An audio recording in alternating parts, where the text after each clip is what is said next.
So let's see what's going on. Spark tournaments. Anything here?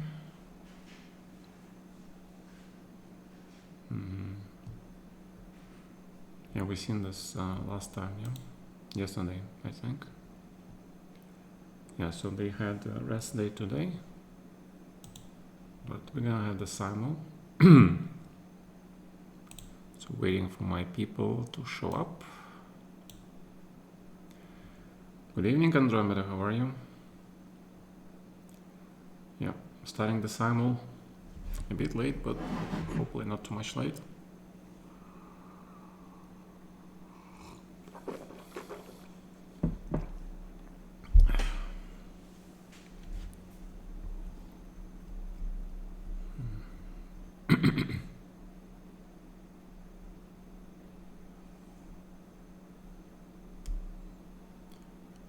Hello. Hello. Hello, everybody. We can start the Simul. So send me those challenges. If you might wish, subscriber. Hello, Texas Pete. Texas Pete, was it you who were playing OTB chess in the last weekend or the weekend before?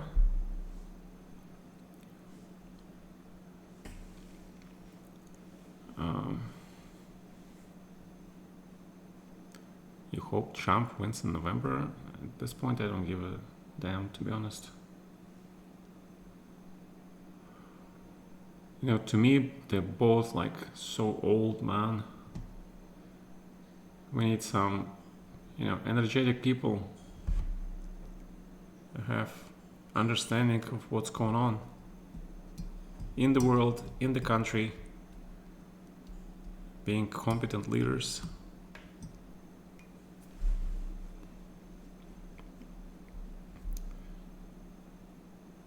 Who I think had a chance to win candidates. Right now, they all look pretty strong. But of course, some are stronger than the others. I think Fabiano is number 1. Naka should be... Nepo obviously number 2. And everybody else is like third to last, pretty much. Alright. Time pressure. Mr. Texas Pete, time pressure. So, time pressure is important. But you had winning positions, which is good trend. Okay. So, yes, but time pressure is quite important. Mr. Benson. All right. Let me make 2 moves versus Mr. Benson. 95, pretty ancient stuff. Nakamura, of course, yeah. Of course. Okay.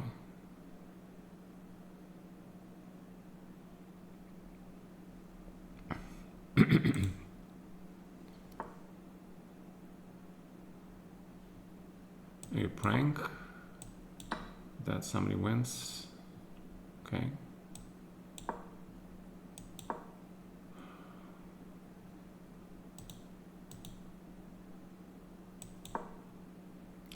A lot of things in life are beyond our control. But yeah, we do our best. That's all we can do.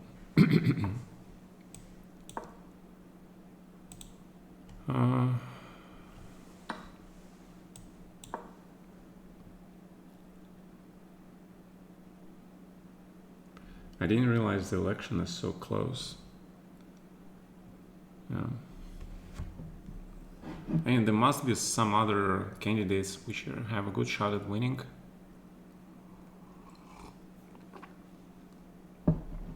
There must be.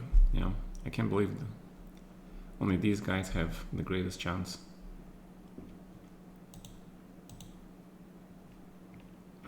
It's kind of very sad.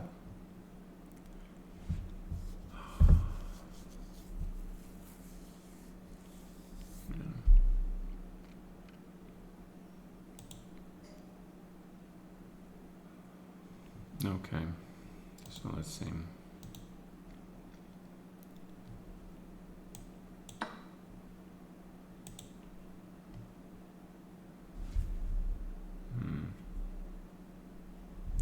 So this is Nimza Indian. Often leads to positions with the hanging pawns. So I'm curious how Mr. Vina will take care of it. Increasing stamina for classical chess. You seem to get tired after 4 hours in a game, make a lot more mistakes in the end. Mr. Texas Speed, that is a general stamina actually. You need to train your physical. And for the mental,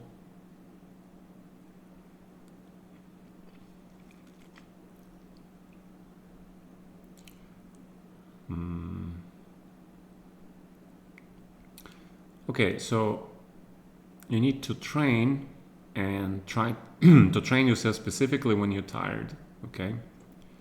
So try to play games with the time control that approaches the OTB time control, but try to play those games when you're tired, all right? And then sort of experiment with what helps you, because a lot of stuff is like strictly individual. Some things work for some people, some things don't work. So kind of hard to give advice from that matter because it all depends. But like endurance training, right? Like just think of it as it's not just your brain that's getting tired, but it's also your body. Yeah. I would also recommend you, when you play the game, don't sit for too long. Okay. Try to walk around and think on your opponent time. That saves you a lot of energy. That's what Peter Svidler does his whole life. Okay. Seems to work for him. Okay, let's get this bishop back, or should I play e6 first? All right. Wait, who is Mike? Mike, who?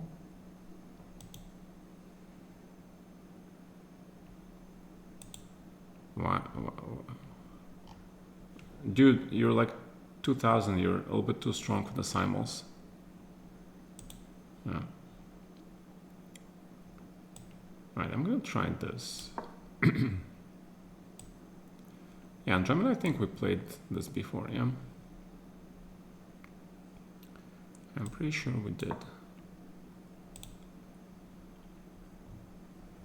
What else? Yeah, like, you know, think of it as like what the boxers do, right? You know, they train specifically for those situations where you get tired. Yeah, you don't have energy to stand those last rounds. Yeah, so think of ways. Okay, just imagine you're Rocky Balboa, yeah, and you need to win that round, that last round. So you gotta do something to win that. Alright, so I want to play c5 here.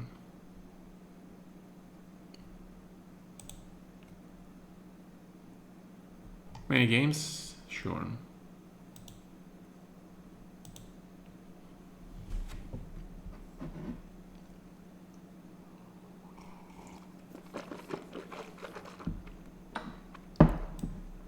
I probably ought to play something different.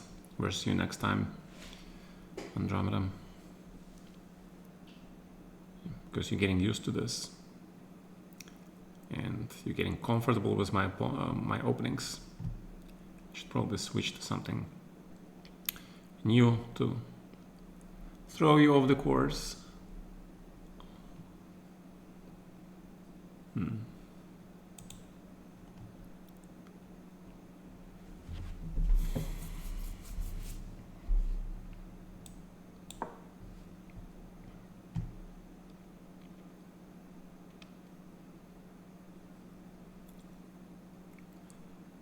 Yeah, so a lot of players, they actually have some food which is not like heavy, yeah, during the games. That's why a lot of people also eat chocolate, because your brain gets this influx of sweet stuff. Magnus used to have like whole package of fruits and juices. Спасибо.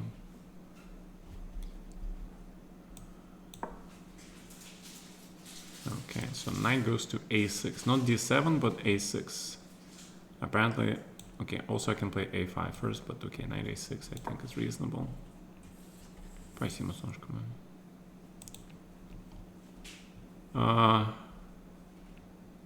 Oh, that's you, Mike. Okay. Alright. Fine, if you want to play, we can play.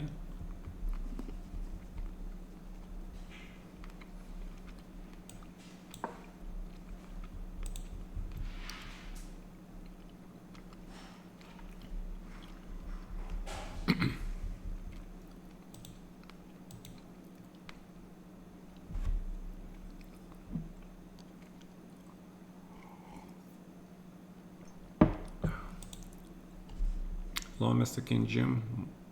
Sorry if I brutalized your name spelling.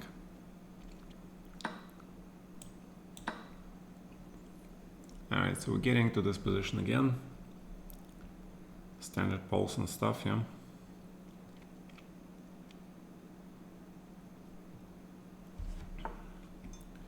Right, but I can get my bishop to c5 probably. Although, what does it do? It kind of prevents bishop e3, so that's good enough for me. Should not be a bad move. Alright, let me drink some tomato juice for my brain.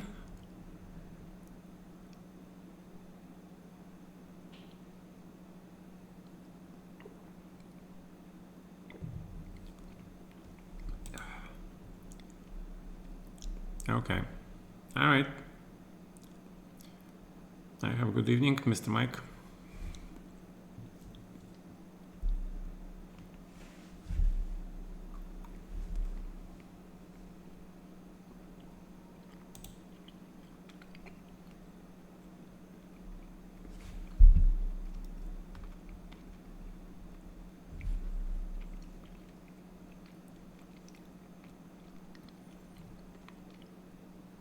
Yeah, normally this bishop is delayed, but in this instant I think it's okay.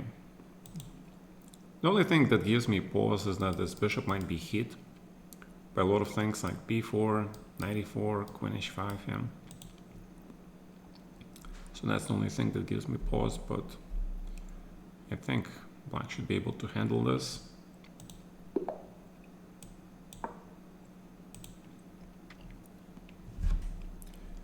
Alright, just by the way, guys,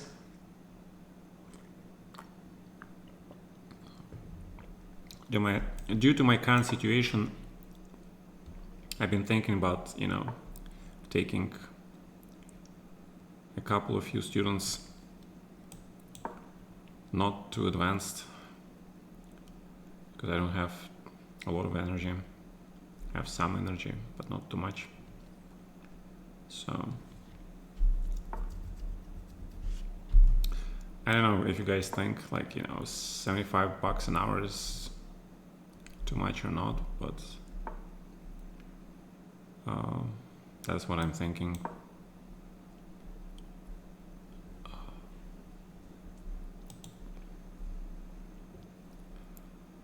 So some people want, we can talk about it.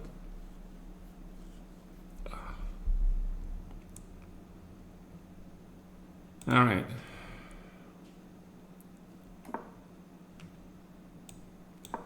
$75 an hour.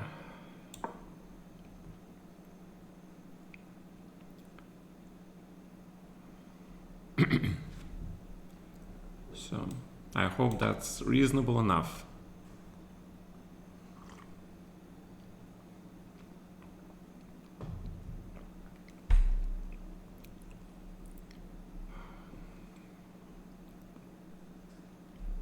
I wrote about it also on my Facebook, like 4 or 5 days ago, but it's not very clear probably.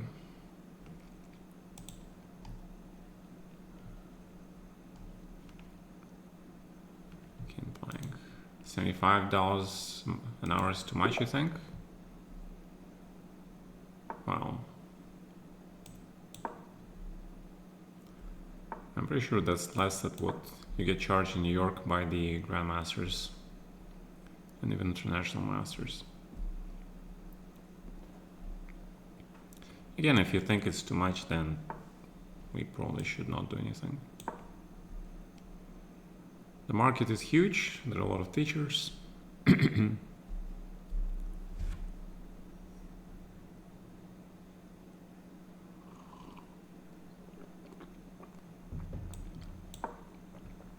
Every time I see this position, I'm reminded of my game versus Grishuk from 2013. Okay.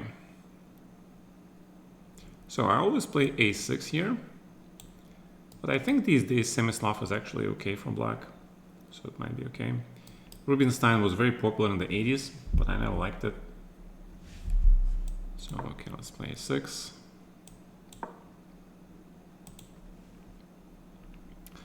Hello, Mr. Tiran Mao.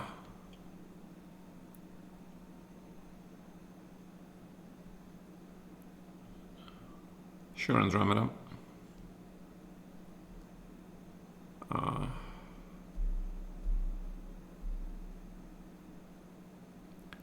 Just write me, okay, and then we can talk about it. Hey, the great downtown, what's up? You got challenges? Okay, wait a second. Who I keep mispronouncing. Who is Malbert? Malbertot?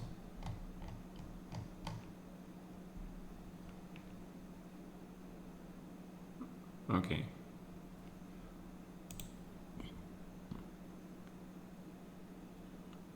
A lone wolf? I don't see a lone wolf challenge, Mr. Andrei Kingpin. Ah, okay. Alright. Let me make some moves.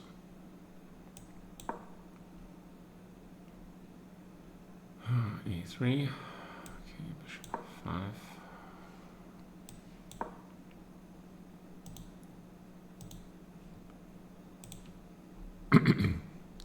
Hello, Mr. Virginia. Andromeda, how's your Russian going?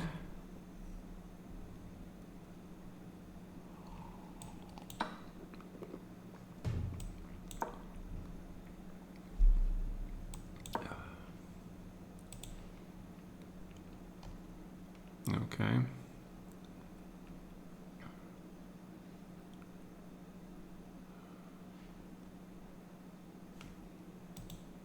All right.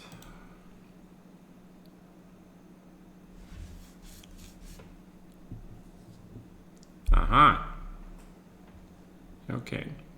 You know what? I'm gonna show you something that Vidit played against me, like quite a lot of games. And this guarantees white an advantage, okay? So now you know how to play.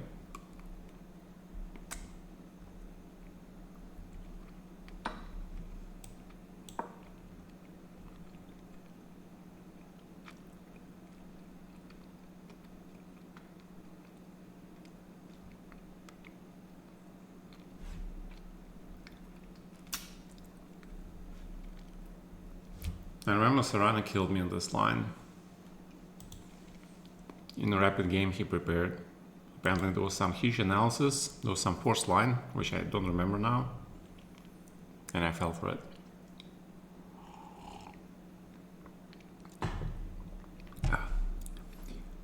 FFL, means a lot of things. To some people it means different things.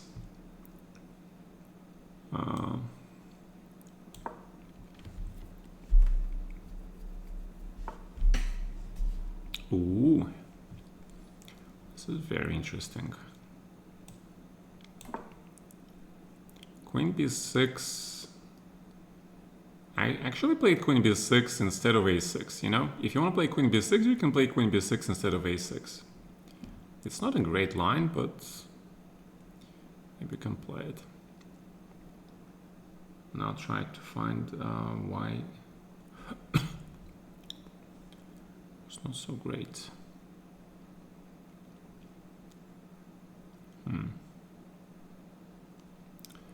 Yeah, definitely not because of queen b3.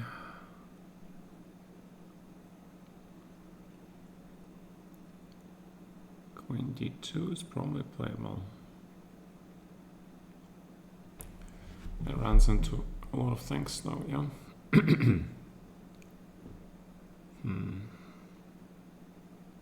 Yeah, but queen b3 should be okay still. Probably. Yeah, I know that white gives the pawn actually. White sometimes plays e3, rook c1, just sacrifices the pawn, which is also okay. But there's like huge analysis, yeah. Don't remember anything. So I'm gonna play something sensible. And what is sensible here? It's a good question. Alright, fine, let's play queen b3. Endgame. Alright. Return and prep is best realized in rapid formats. It's possible. Hey, Mr. James Anderson, what's up? You want to say, okay, читаю твою книгу, okay, got it.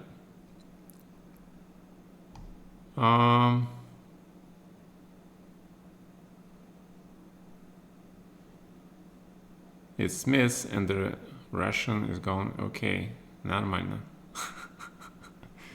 Well, we're Gina, and we have Chess Dojo Live rating with a party of 61. Thank you guys, I appreciate it. Hey Schubert. Yeah guys, thank you for the raid. We're doing the Simul, the weekly Simul for my Twitch subscribers. So that's what I'm doing.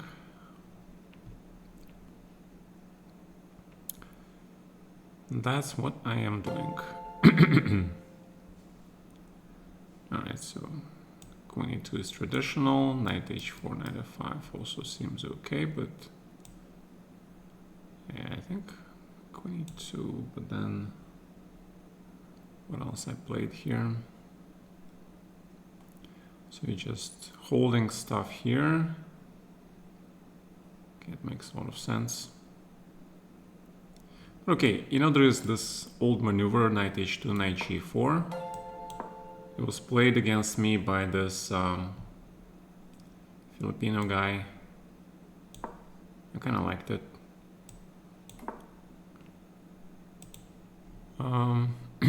Thank you for subscribing, Mr. Schubert. Once again, thank you guys for raid. Thank you for following. Okay, so rook e1 is pretty normal. I think in general it's okay move. Prepares e5. Protects the pawn on e4 and most importantly it allows the square in f1. e5 immediately, they don't actually play it for some reason. I don't know why. Probably because there's some... Oh, there are some forced lines here, yeah. Of course, which I don't remember. You know what, I'm gonna just play this. So bishop c3.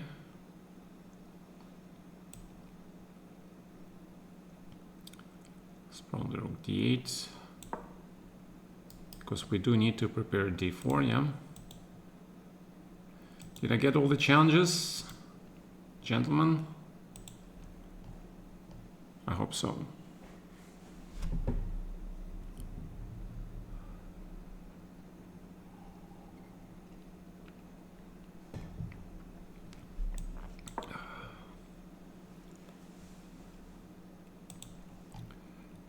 Okay.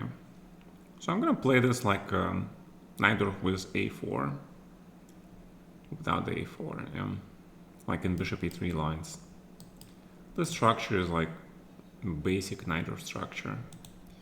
So the problem is like where this knight goes, it can go so many ways. Alright, but since you played this, you can actually consider playing f5 here, I'm going for this structure. Because the rook and the bishop are targeting your f2 pawn, Mr. Benson. Yes, I understand you want to target my king side, but it's gonna be a very sharp game now. Very, very sharp. What would happen after the check on b5? It was bishop d7, and then it was queen d7, knight f5, knight f6, knight c3, knight e4, knight g7, bishop g7, knight takes e4. I remember this line because I played it when I was a kid. It was black, and I lost the game. And since that time, that memory stuck into my head, and I'm like avoiding it at all cost.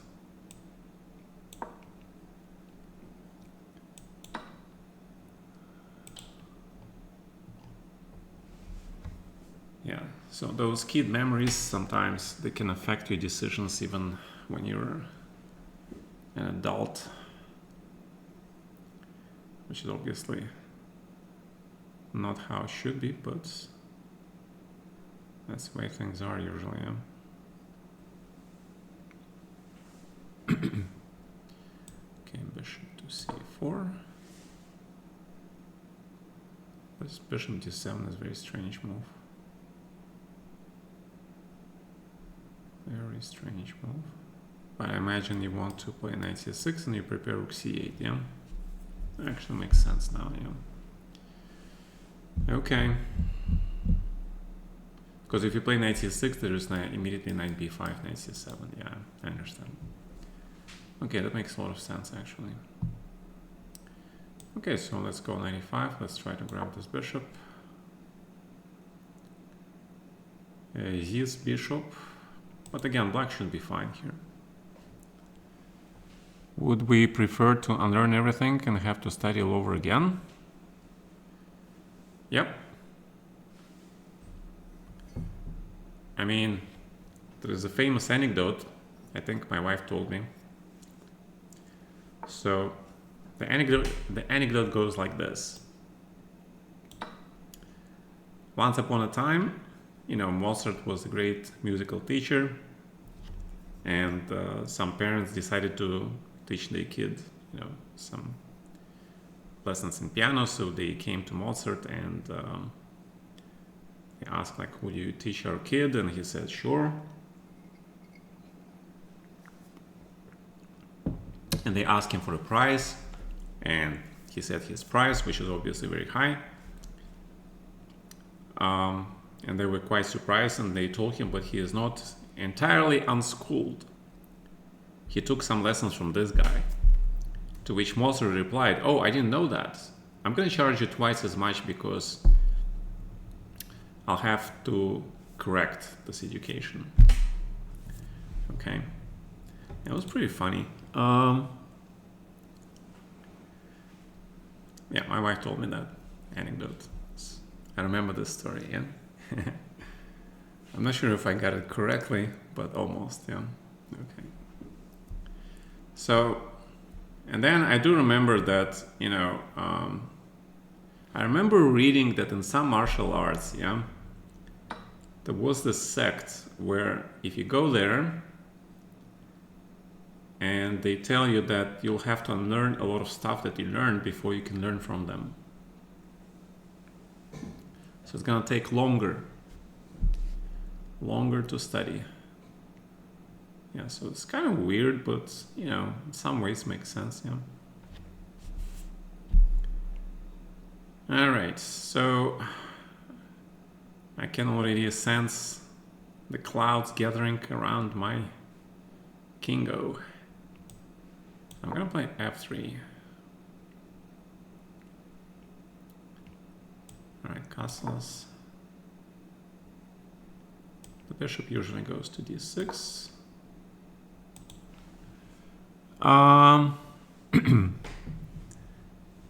Well, I don't know if it's true, but it was pretty interesting.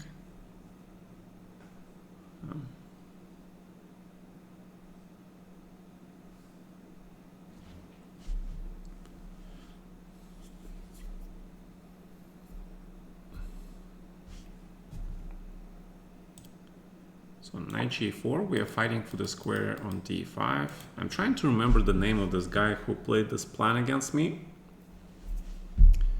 And I felt quite uncomfortable playing against him with black in that structure because I felt like I'm fighting for equality. My permanent pawn formation was worse. Okay, we'll see. Yeah, don't play e4 because, you know, he takes and bishop b4. So this pin is actually kind of worrisome.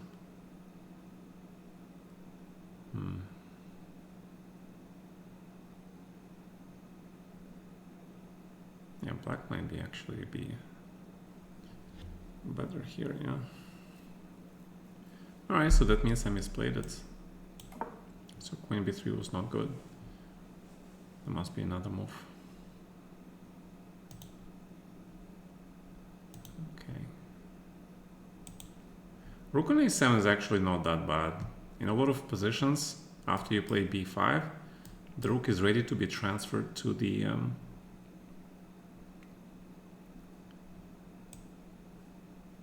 rook c1, not king d2, which was my original plan, but rook c1. Because I need to remove my king from this thing. Knight a4.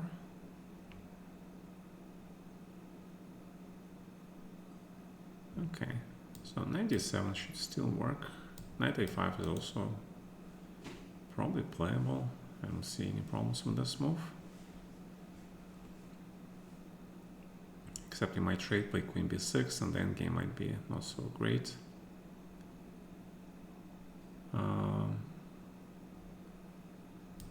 Knight should be actually on e4, but I kind of need this square under control, so I think knight d7 is correct. Okay, b3. Right, and as you know, in a lot of these positions, black plays d4, yeah? In a lot of these positions, black plays d4 here. It is considered that if black manages to play d4, he is completely okay. Yeah, so let's do it. Let's do it.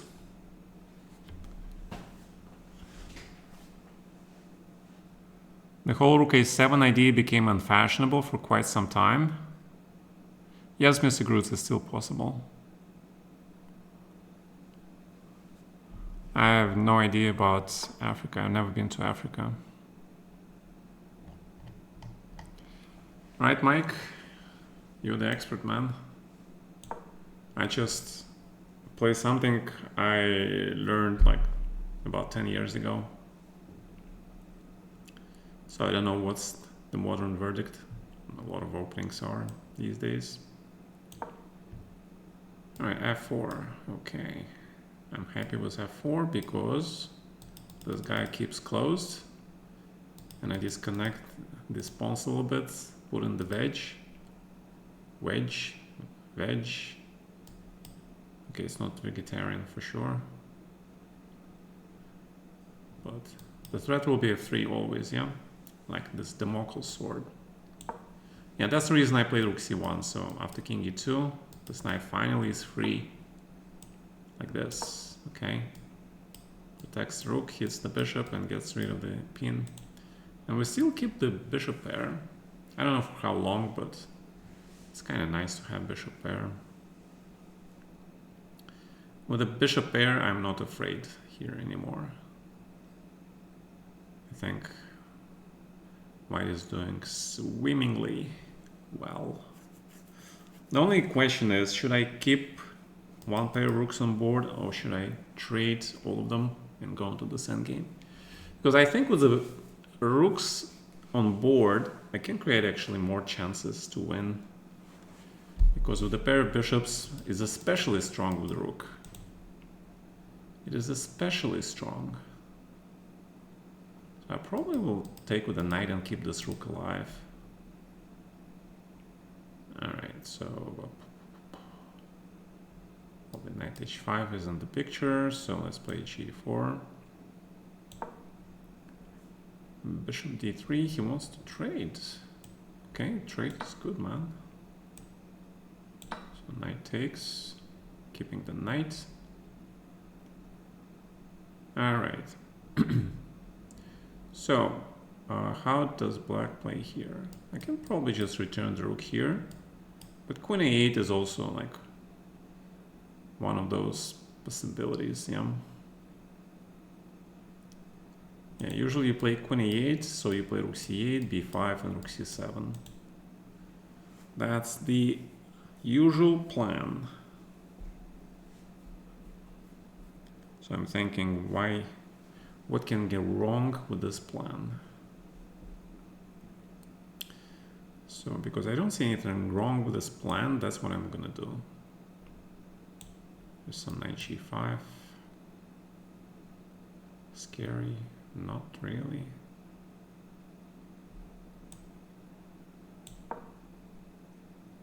Okay, so bishop d6 is coming, trying to trade my bishop.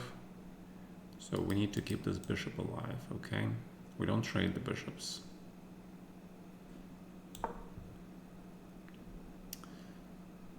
Okay, so after bishop e3, this becomes the main line of the neither of use bishop e3, right? I think. The question is, do I play h3 first or not? Also, I can play a4 in transposition to the neither with a4, which is also playable. So let's do that. Okay, queen d7. I don't believe in queen d7, to be honest. But okay, let's see it. So the big question is, should I go for e5 here or just play normally?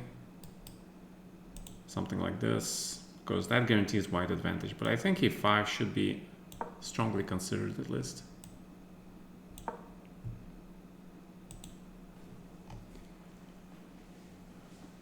All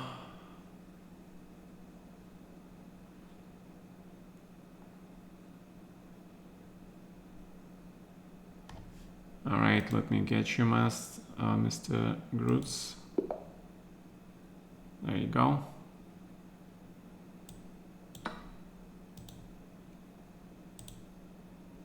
Mr. Njuti, you need to make 2 moves.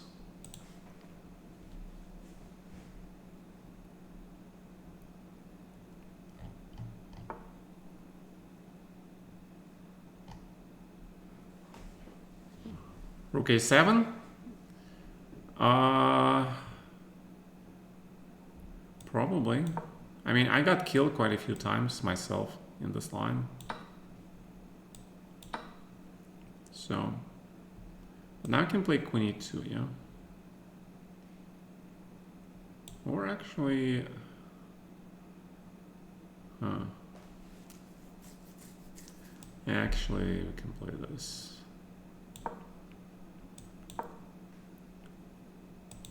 Yeah, I distinctly remember quite, okay, it's not many games that I lost in rook a7, but in Slav Schlechter, not just this line, yeah, there was some games that I lost. One of them, I remember I lost against Onishuk in some US chess championship. It was actually Slav Schlechter. It's not rook a7, but he punished my rook on a7 in a very nice fashion. So that was quite memorable. All right, let's get the bishop back so the knight can arrive on d3.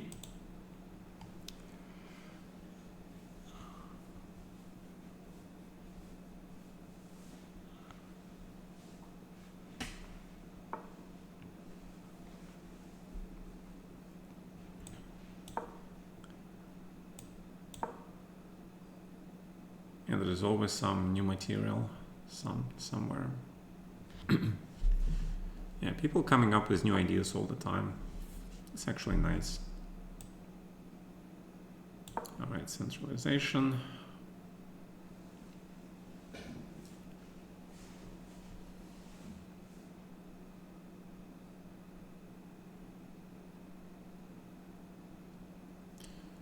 So the big question is,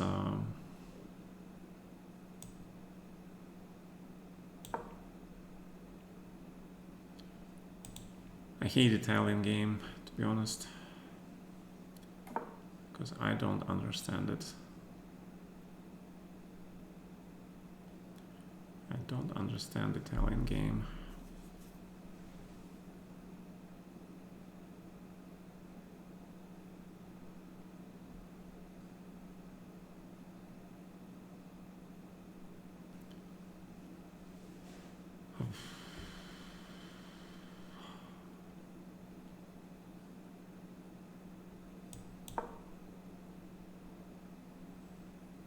All right, now I have a choice, yeah, where to put this bishop.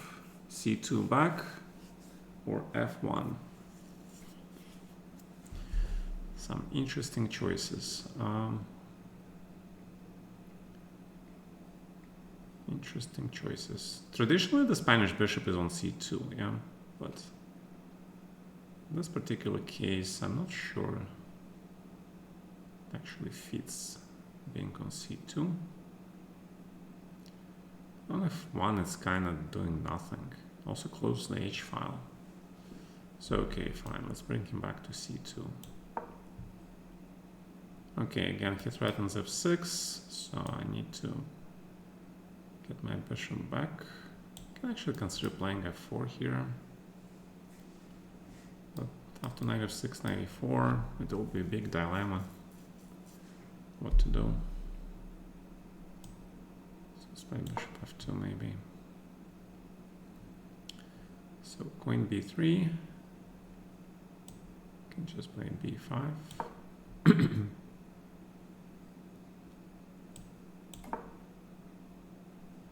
Queen B6 is kind of...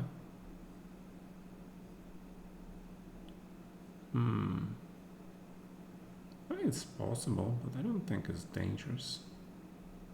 The reason I don't think it's dangerous is because I always have bishop G5, yeah? Because the key square is D5 and C4. If I can get my knight to D5, this double pawn actually is very easy to undouble, okay?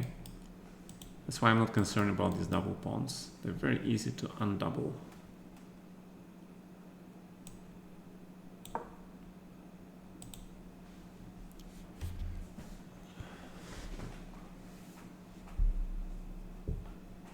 A player of my caliber doesn't understand specific opening because there's so many nuances and I don't play it much.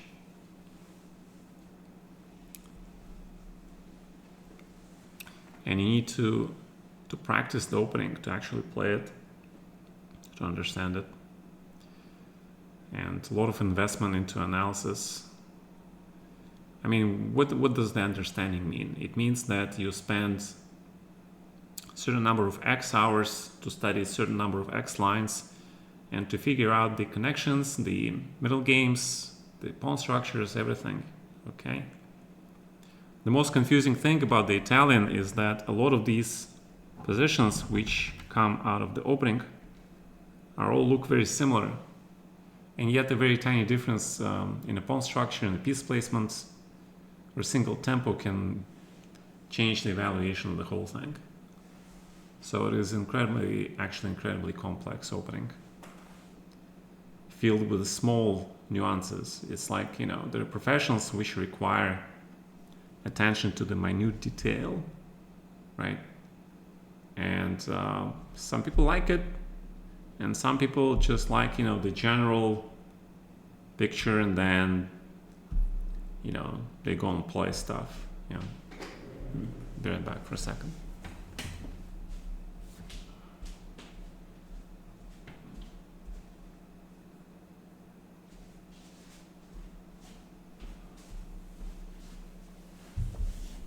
All right, so you stop my G5, yeah?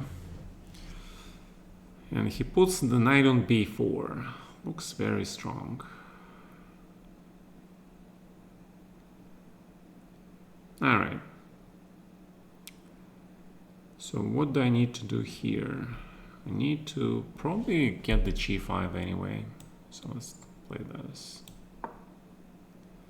a4 usually runs into knight a5, followed by b4, but knight a5 probably first. Bishop b3, again bishop d7 probably, yeah. This probably doesn't matter because I take here. So the rook is potentially coming to d4. Now is the big question, where does the bishop go? g3 or h2? I think there are little differences, but probably bishop g3 is best. And you just play b4 here, pretty much. Rook e1, which usually means queen goes to b8. Yeah, this looks very bad for black, to be honest. Probably knight d5 first, actually. Knight d5 allows you to go into the endgame, though. I want that. I mean, the endgame is white's advantage. The only question, can I win it? There's no guarantee. Yeah. Fine, then let's just take this guy. Alright, so knight c4, rook c7. This knight on a5 is actually not that bad. But because this bishop on d2 is not that great. I mean, trading this guy for this guy probably actually is okay for white. So you don't want to do that. Again, I would say the position is roughly equal. On the other hand, if I play knight c4, this little square will be potentially vulnerable for him. Fine, let's play knight c4. Knight d6, potentially knight's going here or something, yeah. Okay. Let's push g5, going here. Again, there's some b4 stuff. But this allows bishop to b3. Andromeda, why would you allow my bishop to go to b3? You should not allow this bishop to go here at all. Yeah.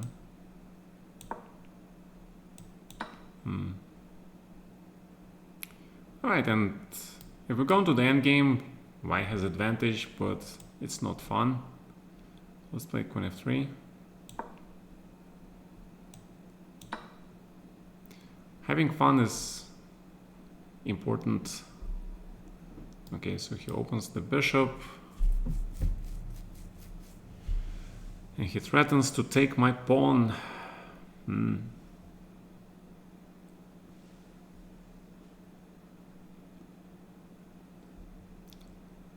All right. If I take on g3, then white probably has advantage. Although that pin is annoying, but if he can stop the pin and gain space later, I might run into some trouble. On the other hand, I can just quadruple on that file then, yeah? So let's take it. It's fine. Massive trades are coming. a4 first, maybe. Or maybe not. I don't want to really take and bring his knight out. That will be not conducive to anything.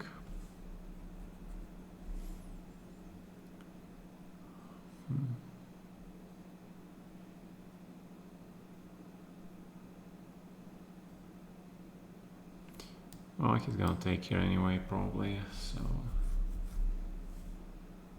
that doesn't matter. Yeah, this queen b8, queen a7 is like ancient technique. Try to get a4 in.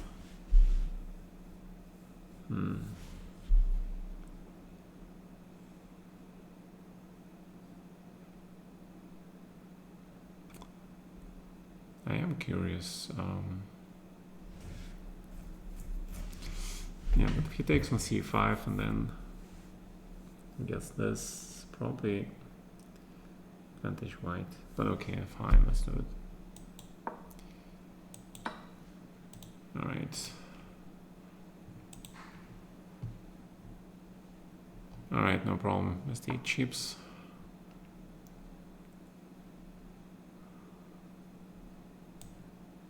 So guys, I heard that fish and chips now will be more rare.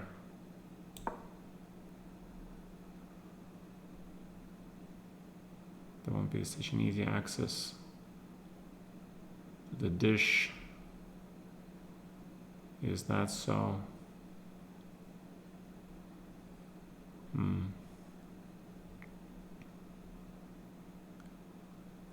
Alright, so I suppose it's probably time has come to play something like e4, but I don't like how his knights are encircling my pawn. Also king g7 and rook h8 is might be very, very annoying to counter. Yeah, black is actually fine, yeah? Black is actually fine here. His knight on b4 is actually pretty strong, man. And my knight on e5 is a useless bastard, pretty much.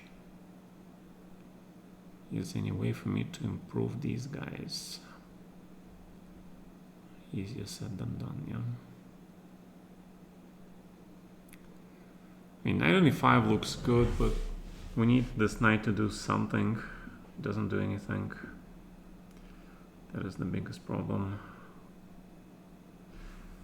Yeah, so I think I need to get rid of this guy. He's very obnoxious. So I wasn't correct. I have to trade this, yeah.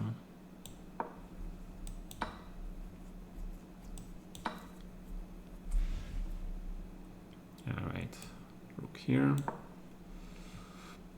And e5. That's the only way to try to exploit that thing here. And I wanted to play bishop c4 here. Bishop c4. The reason I want to play bishop c4 is I want to test this theory. If I can get e6 working or not. Okay, queen b7 makes sense. Knight f5 looks very reasonable. I expected bishop d5, Mr. Njuti, because bishop on c2 is quite passive, to be honest. And after a3, your pawn structure is gonna look kind of sad. Oh, so lone wolf, you just want to draw? Huh. Do you know the game between Gelfand and Karpov from Sankhinagar 1994 in Candidates match? It was played at the same time I played Anatoly Karpov, I believed. No, not Anatoly Karpov. I played Vishy Anand. So it was something like this, and Anatoly managed to outplay Boris in this similar endgame.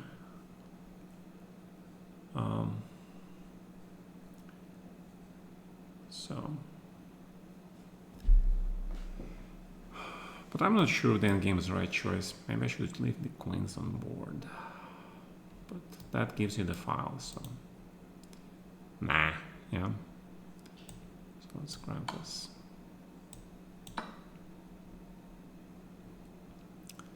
Okay, but we got nice pawn structure now.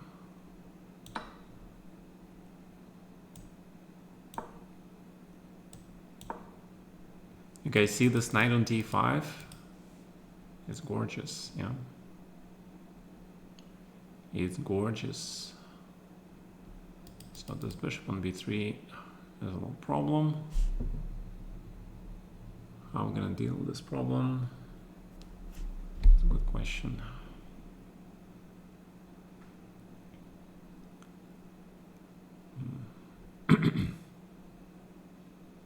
Probably the same way we deal with all the other problems. We need to trade them. Eliminate the problem. Which rook? I think it's this rook.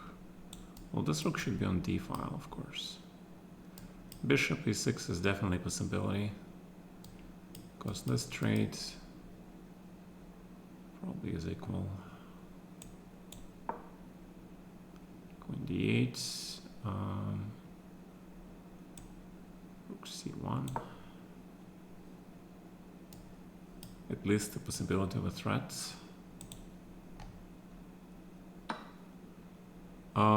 It's not Karpov-Gelfand, it's Gelfand-Karpov.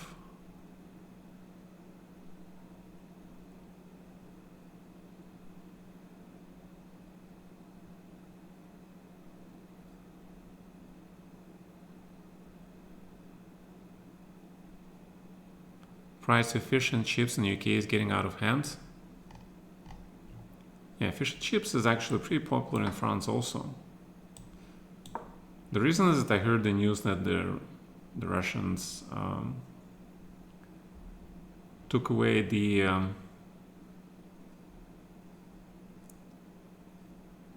what was it called? There was some kind of agreement where apparently British could fish in the waters in some sea or something, and apparently it was taken away. It's kind of crazy. I'm not sure if I heard it wrong, so that's why I ask, because you guys probably know for real. Alright, so let's grab. Okay, and I think it's time to push the pawns, yeah? We'll play rook c7 actually. Be more active. Time to push this guy.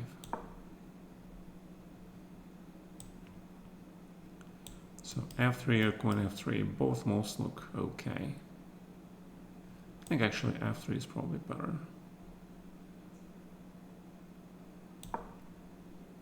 So e6 anyway. It's important to spoil black's pawn structure here.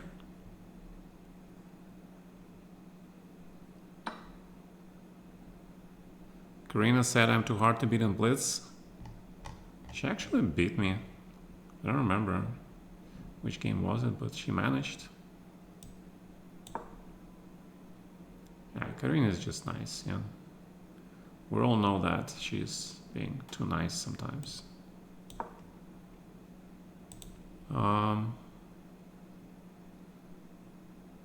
So I think black is better in this endgame. It is 0, but as a practical matter, it is a little bit better for black because black has a little bit, tiny bit more space.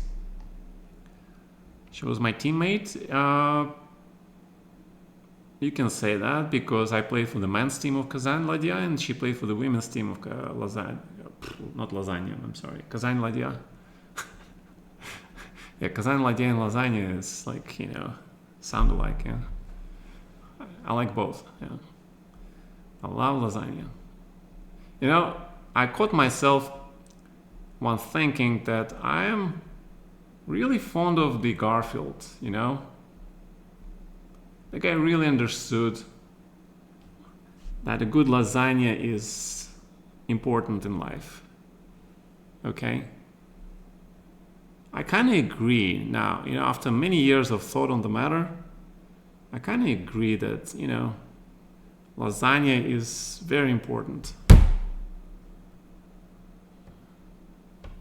And not just any lasagna, yeah, it has to be quality lasagna. Odie better than Garfield's? Okay, so, wow, I didn't realize we had exactly so many fans of Garfield here. Or are you just guys pretending?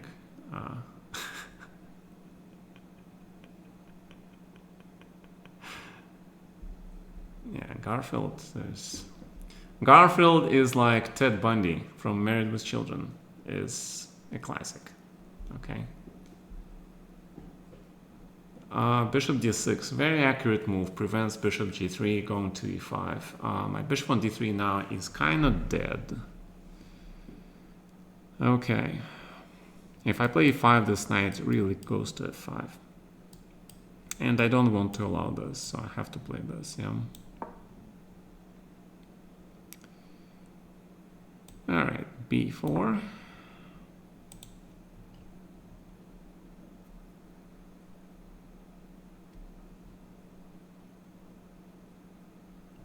I like to make a big batch of lasagna in 3 small portions. Sounds awesome. We're forced to read books like Garfield. Wait, are you telling me that you didn't see the movie Garfield? Huh.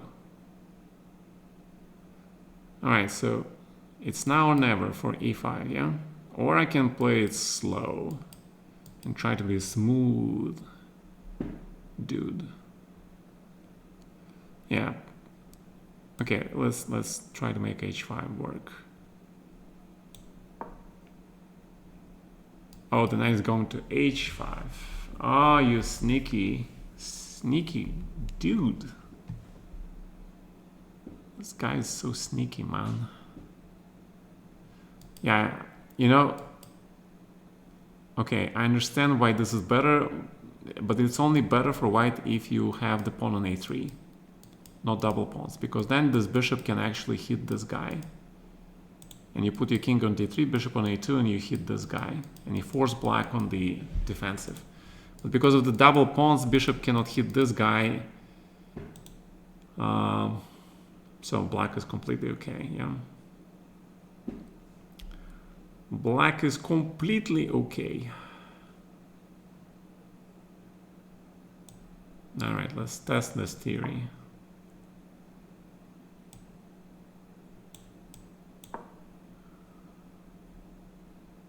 And yeah, but bishop e6 runs into 95, all sorts of crap.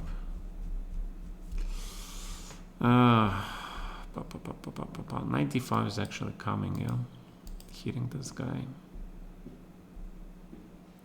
which means I need to move this dude probably here.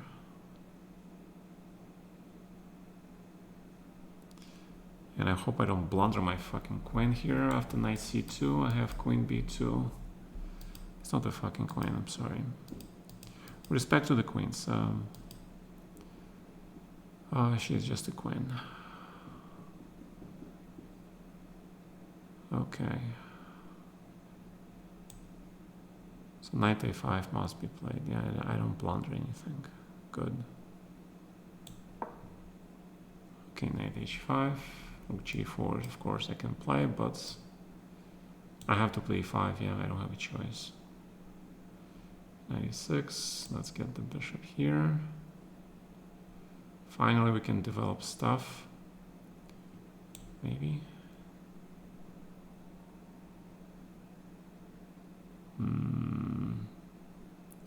Why I am not convinced. Okay, let's see it. See, but when the moment you play rook e8, you allow queen f7, yeah? That's the problem, no? Okay, king h1. What is king h1? Why I cannot take this guy?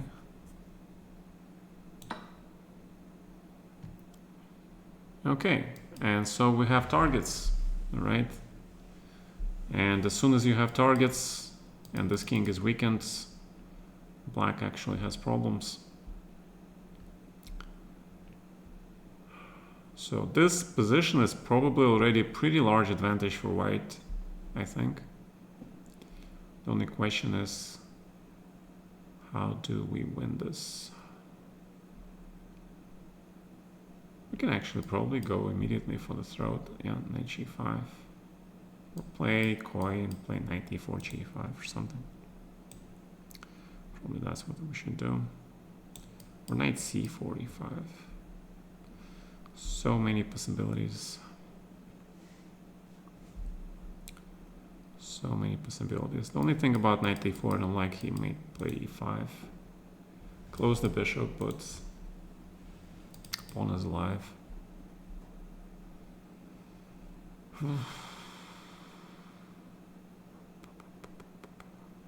Questions. Questions that have no answers. You know what? Let's play knight e4 anyway. So I wanted to play b4 and try to undouble my pawns finally.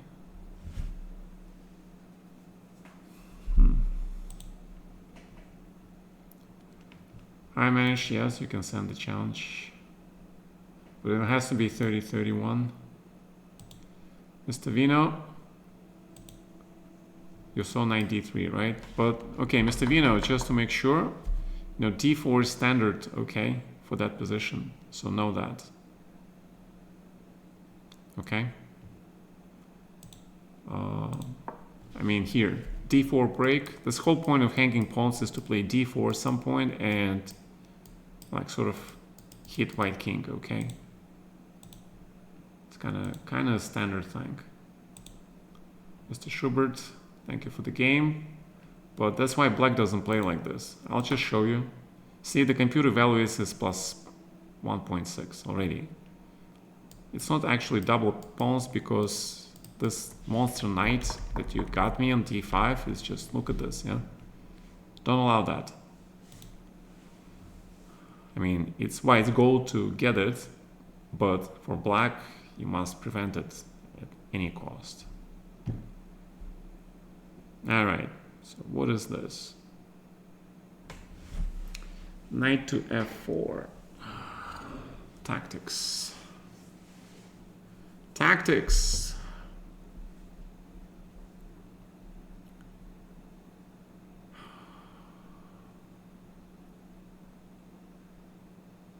Okay.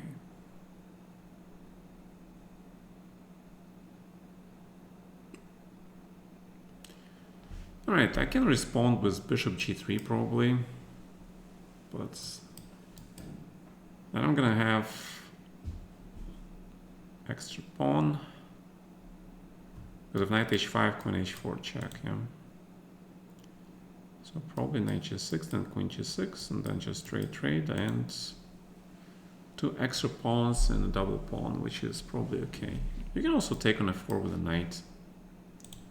He takes with the pawn, you just take, and rook f2, then there is check on h6, king g1, knight g2, and probably rook f8, king g2, but then I have queen e3. It looks extremely dangerous for white, to be honest. So I don't know if white can survive that. It doesn't look like white can survive that. And if rook g2, oh, you can, yeah, king g2, rook f2, king queen h2, yeah. So rook g2, but then queen e3, rook f6, rook h6. So bishop g3 is prosaic way of playing for a win. I think knight f4 is the correct way to play for a win. b5, ooh la la. Total and complete blockade, yeah.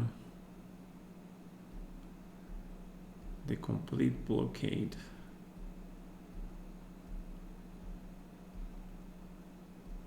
Yeah, why not? Yeah. Why the heck not? Why the heck not? See, in this blocked position, knights are extremely strong pieces. So I actually have to be pretty careful here. So if I play this, white's 92 plates.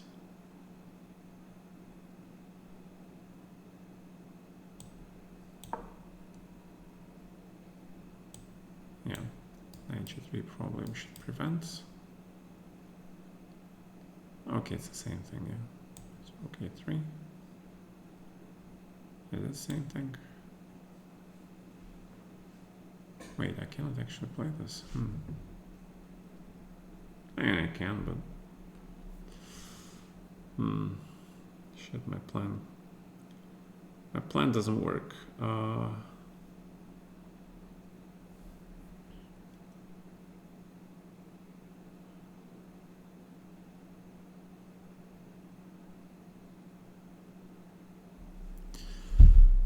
Nothing I can do. Alright, I'm gonna offer you draw, man. And evaluation is... Ta-da! All the zeros. Okay, good job. I am curious though. There must be something wrong with that Queen b6, yeah? There's no way it works. Oh yeah, a3. a3, of course. The standard way, yeah, of defending the pawn, because if you take, then knight here. Apparently there's a huge line here.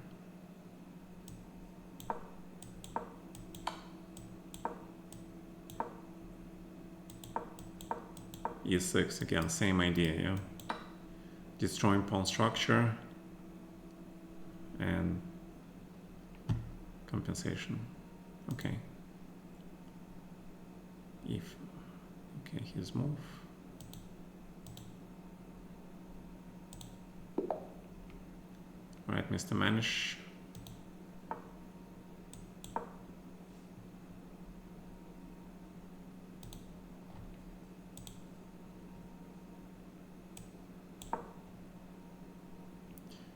All right, so I wanted to try this. Let's see if that works.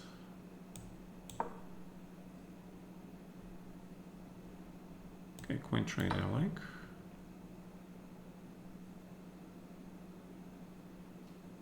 This actually allows check. But queen f4 is probably better.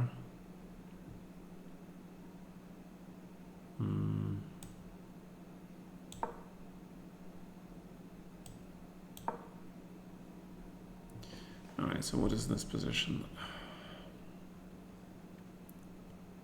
What is this position?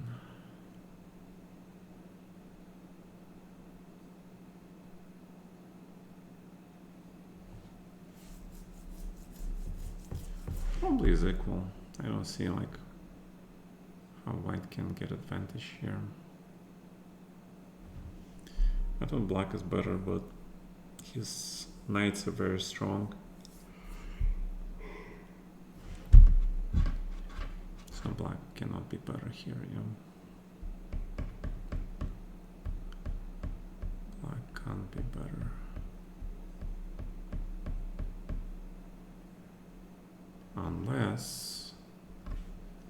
Unless I get somehow c6, b5, and so let's do that. Yeah, I don't want to allow c4, so let's play that. 5. Okay, e5, yeah, that's what I thought.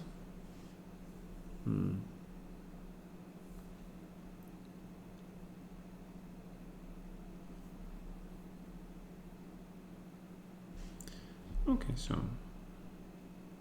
let's play normally.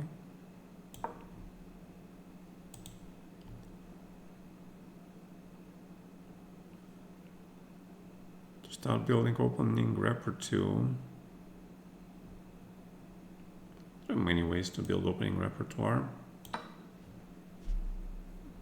I would basically recommend you to model your openings based on some strong players.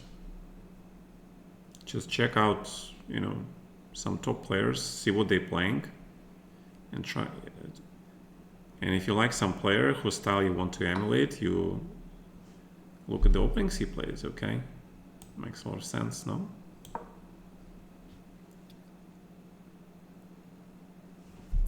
I mean, basically they did all the hard work of getting the right openings for that particular style of player. Yeah. Usually people select openings and lines in the openings because of a certain preference for the positions that they have. Yeah. Some players are strong in certain positions and weaker in other positions. And the strong players, they usually select the openings to reflect that approach. Okay.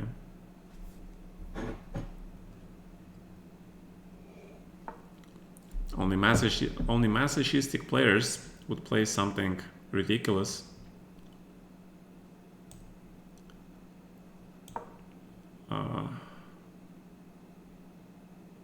Just to throw their opponent off, yeah.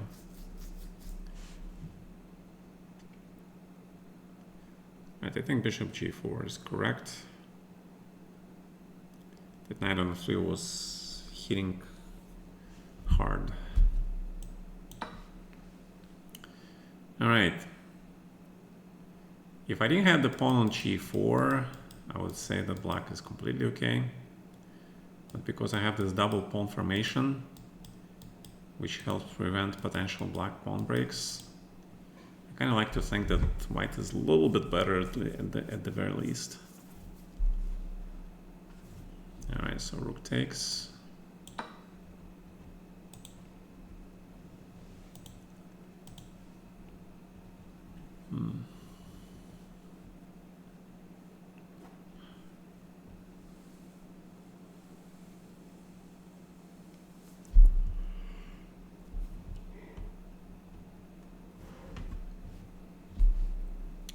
Yeah, g5, h4.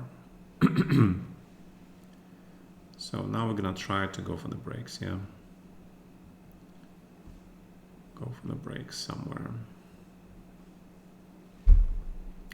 But black has to be careful, of course. Not all pawn breaks work here.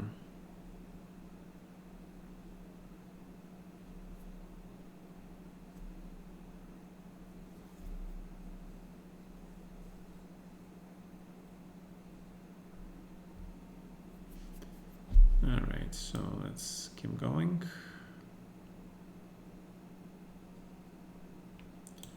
I should just hit this guy.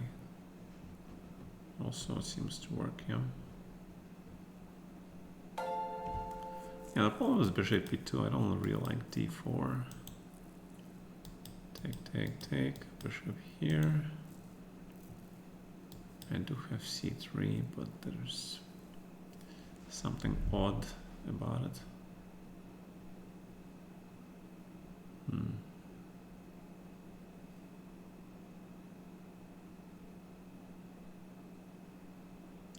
Something is off there.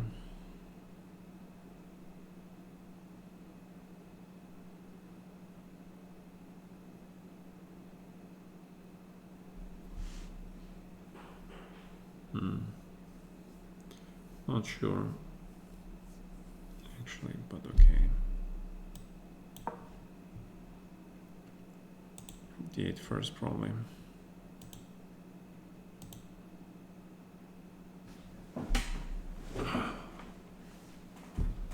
All right. So what do we have today? Knight to f4. Waiting for g6 probably, yeah. But Andromeda, you give this knight a chance to go to c6 now, yeah? Do you think it's good? Could be good, it could be bad.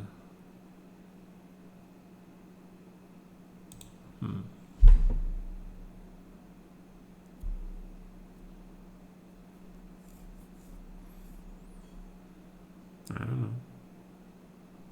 I think the knight on c6 usually favors white, so let's see it, yeah.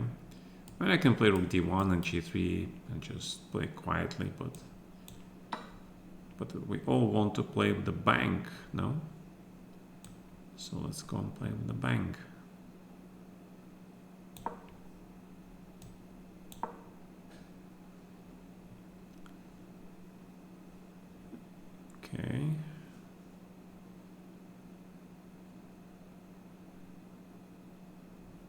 Bishop b5 is potential threats, maybe.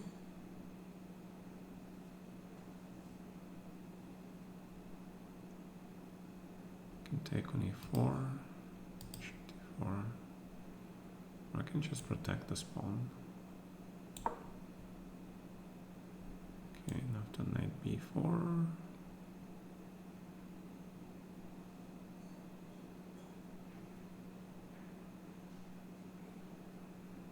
It's kind of crazy position, yeah.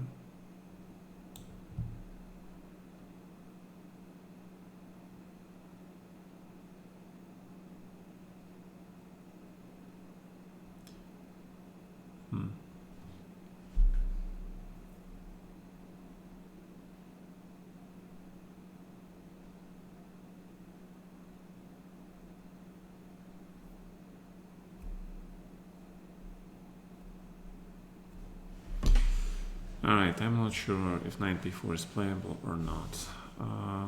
Can always just play knight b8 and go back, just to be safe. It's perfectly playable.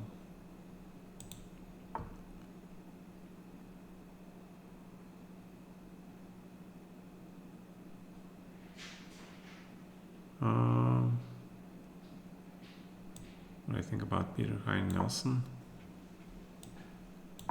Well, the way I look at things is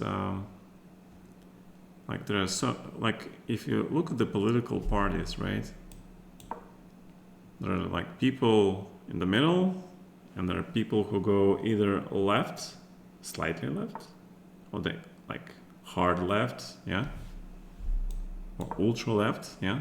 And then you have right, and then you have ultra right, yeah. So everybody's entitled to their opinion. So Peter Hans is a big man. He's entitled to his opinion. The question is, does he have power to do anything about that opinion? Yeah. And we all know the answer to that. He is definitely, I consider him as influential person. That is for sure.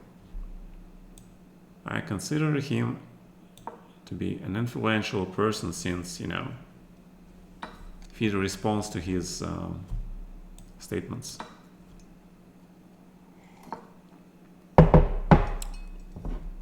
That means they have huge respect for him, yeah? But, again, what FIDE does is what FIDE does.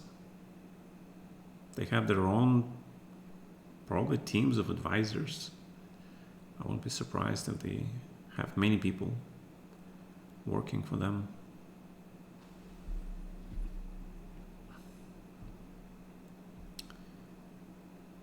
Okay.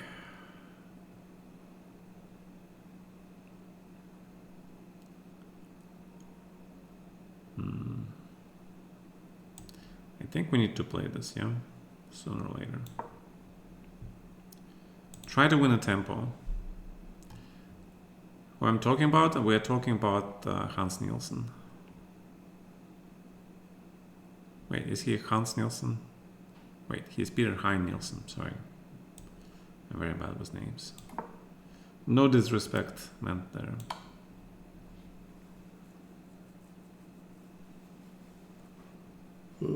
But you have to understand that it's not just political stuff, okay?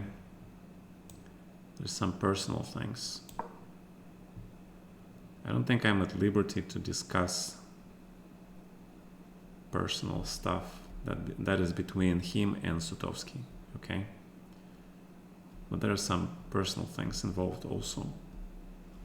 So if you want to know, you should ask him, not me. But you know, people who are in the chess world, like for a couple of decades, they know some things, right? That these guys have a history. Okay. So it's not just politics.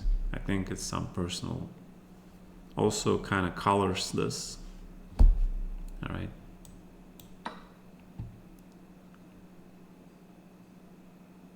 Like usually it is. Like, must be something personal, yeah. Usually personal stuff there is, yeah. Alright, so what are we gonna do about this game? If I move the bishop, he takes this guy, then he does what? Big question.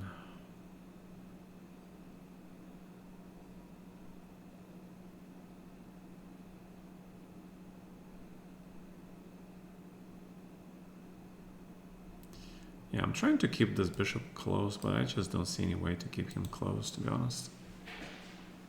I just don't see any way to keep him closed. So maybe I should just go back, yeah. Here or here? I don't see a difference. Is there a difference? Probably there is. Okay, so this pawn is hanging, yeah? It's kind of important to notice that. And after queen f3, he takes it back, undoubtedly. So probably it's best to play e5 immediately.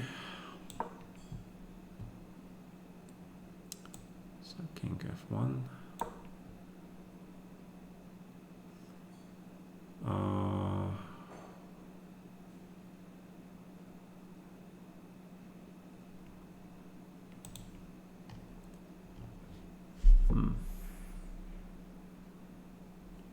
King h8 allows me to play knight g5 though, yeah? You do see that, yeah?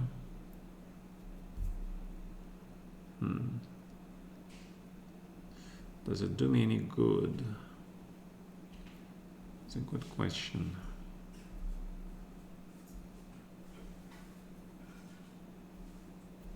I don't know. I don't know. But my queen on d1 is kind of sus.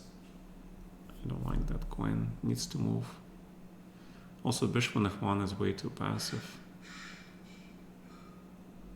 So...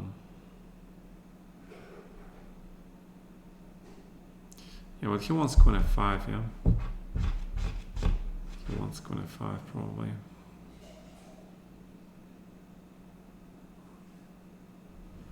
That might be actually a problem. So maybe bishop c4 first or something.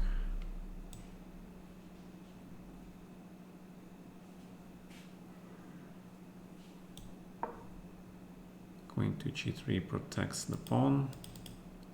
Hits this guy. Okay, why not? So if I play queen e6,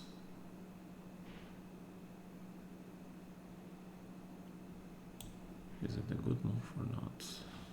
Because g5 he wants to play also. I mean, right now there is no threat, but to black. I kind of like my knight on f6, to be honest. Hits the pawn on e4, hits the pawn on g4. Does a lot of things. Good things. So I don't really want to move it.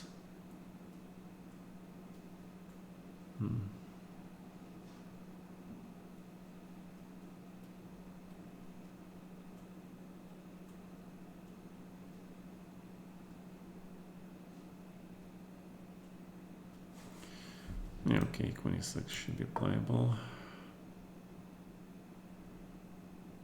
It's time to play a4, yeah. And g5 we must play.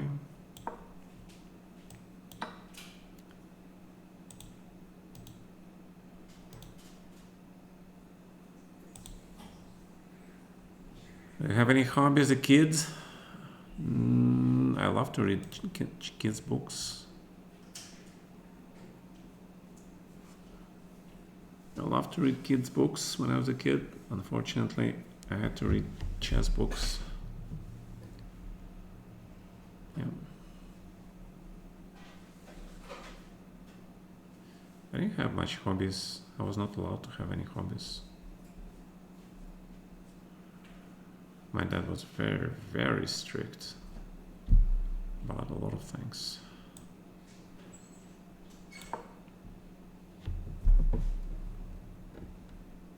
Yeah.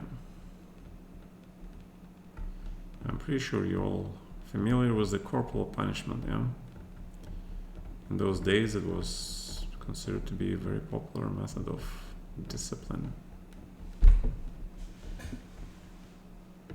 Surprisingly, the only surprising thing is how universally popular it was. Apparently here in the States it was also very popular.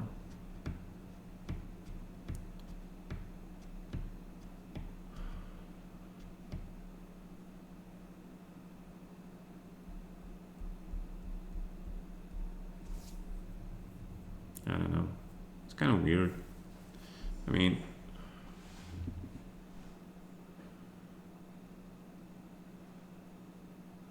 is it democratic? Doesn't seem so.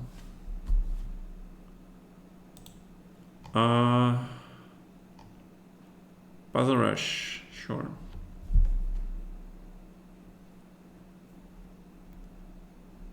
Sure.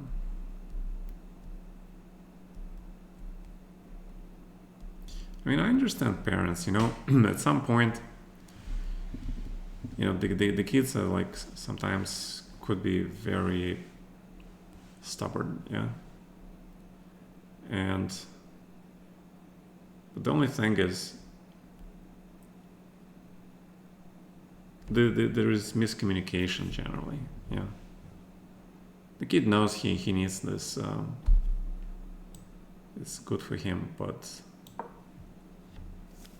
some things he feels is not good for him. But he cannot explain it because he doesn't have knowledge and he doesn't have ability to reason as the adults do. So it's kind of the job of the adult to always consider, right, what the kid is trying to say. But at the same time, you know, adults, they have limited patience level, I would say, yeah. It's kind of crazy, actually. The job is hard, yeah. The job is very, very hard. Parenting job, I mean. There are no easy answers. There will never be easy answers. Oh my god, Mr. Texas Pete, this is becoming one of those games, yeah? With a huge tactical melee incoming. Yeah, it's knight a5. I thought that knight would be very bad, but appears I was wrong.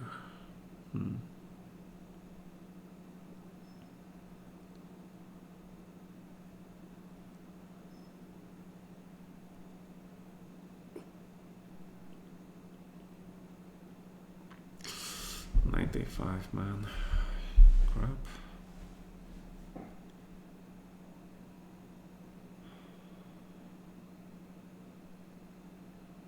I mean, you see the whole tactics, right? Knight e5, queen f5, knight g5, knight c4, knight f7, king g8, knight d8. And now we have this position which I do not understand. If I take on e5, if I take on e5, I take on b7, yeah? The knight on b7 is stuck. So it's very possible I lose him, but your knights are not great at the moment either, yeah? Or you can just take on d8, then I take on c4, you have your exchange down, but you have very strong bishops. It's kind of crazy position.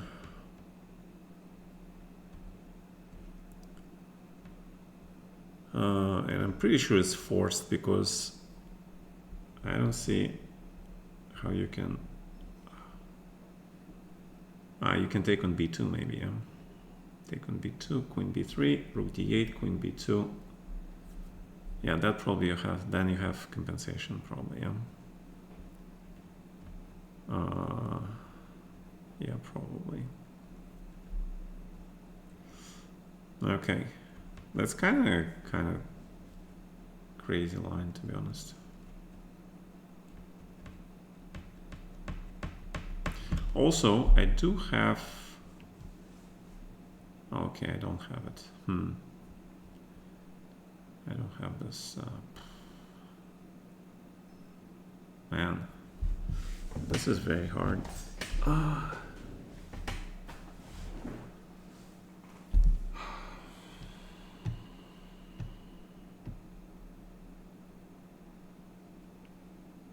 Yeah, this bishop is very, very strong. I need to get rid of this bishop.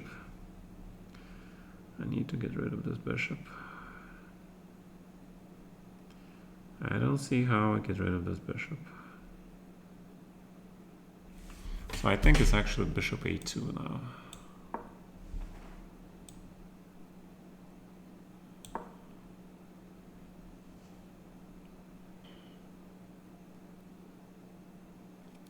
Alright, and we have reached this position, which is another crazy position. I think black is better, but the question is how much better. If I take on f4, he takes with the knights, take, knight e6, king e3, okay? White is absolutely fine. White is absolutely fine. I need my bishop. So I cannot take on f4, so the question is, where does knight go? e6 or g6, yeah?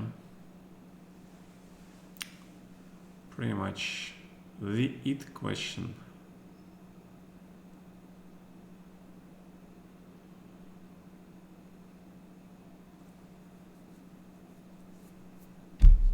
I would say g6.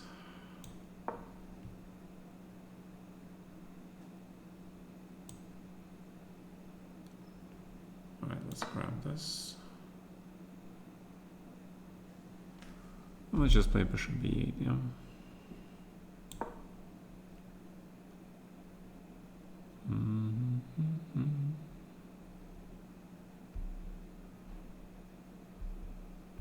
But if I attack your pawn on a6, what are you gonna do?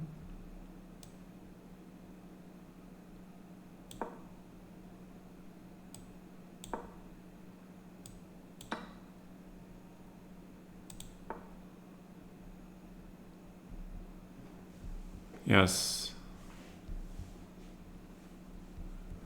Mr. Ivanov. What rest? What are you talking about? I'm gonna have rest when I die. Okay. It's the only time I'll have some rest. Or any of us, for that matter. There is no rest for the wicked.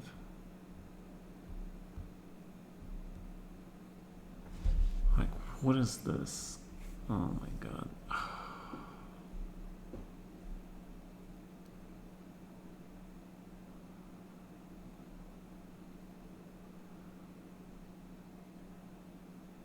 Take.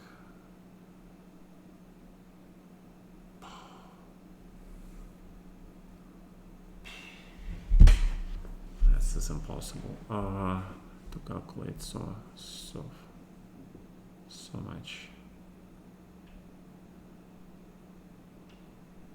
Okay, obviously white is better, yeah? Okay, so white is better. I need to make a draw now. I need to try to make a draw now. It's not going to be simple.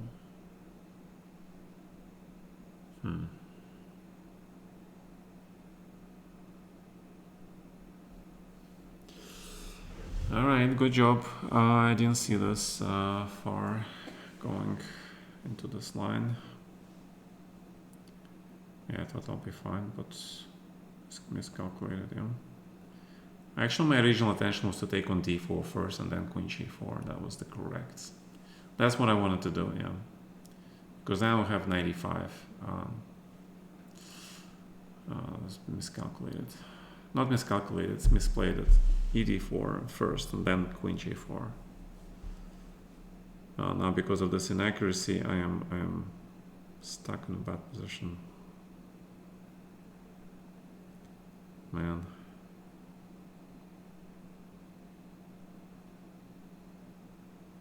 Chess is hard.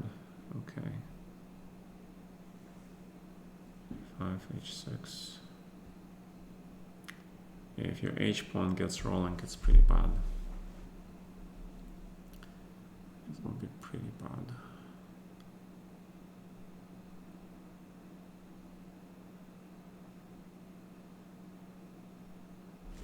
So I have to go back here.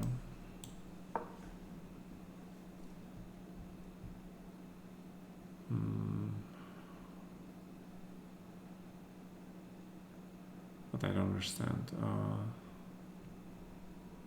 If I play this, what is the move? And if I play this,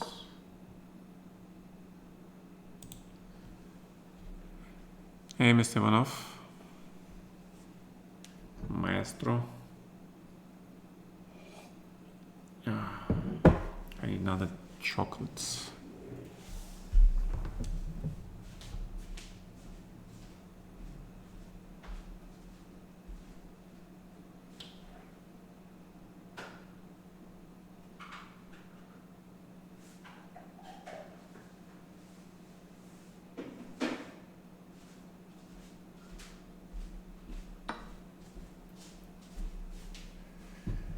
Okay, yeah, but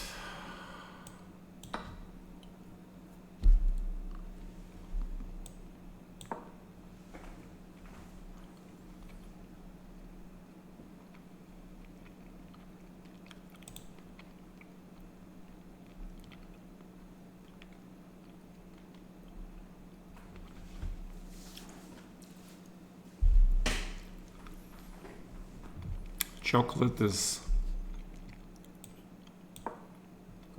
divine thing. Must be mentioned, yeah.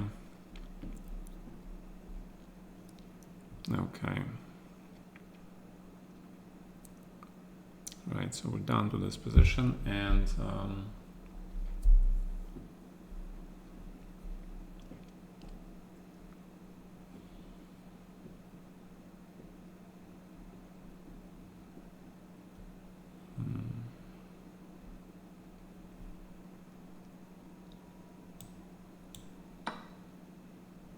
King g3. Oh, he wants the knight on e3.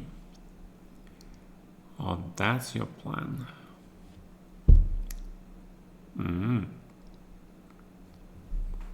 That's very interesting, actually. But are you not on the kind of Zugzwang right now? No, you don't. You have h4. Okay.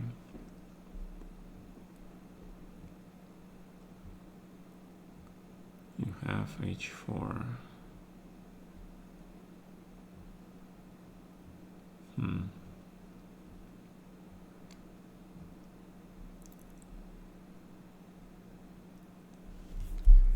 All right, so still, yeah, white has to be precise, I think, this position. So I kind of proved my point. That only black here plays for a win.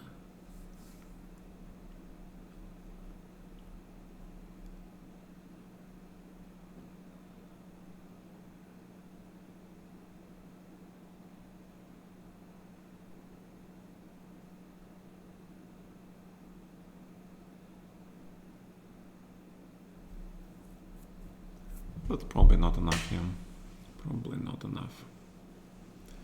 Not enough to win this. So you're saying I should have played knight e6 to prevent king g3, yeah? Because then you don't have... No, you still have it, yeah. Because knight on e2 protects everything. So maybe I had nothing in the first place. It's quite possible. What else can I do here? I have actually this idea. Let me see if this works.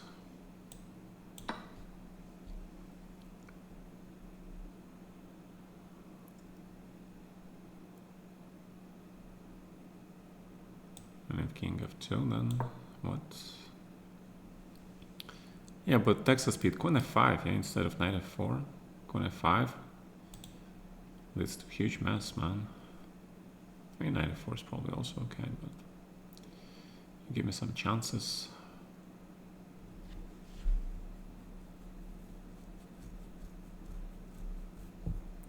Maybe.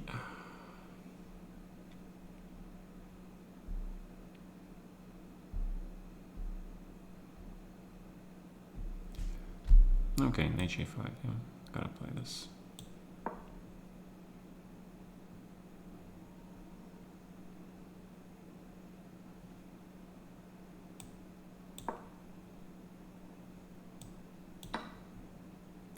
Mr. Njuti, remember, pin is a thing.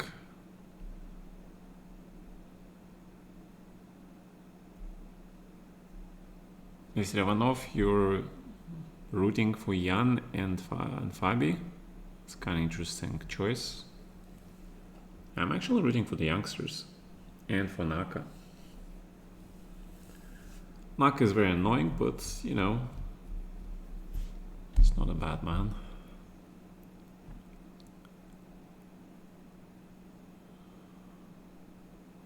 So if I play rook d1,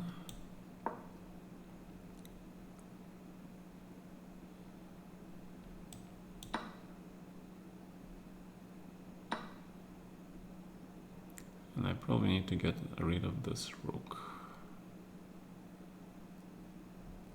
So 95 looks correct.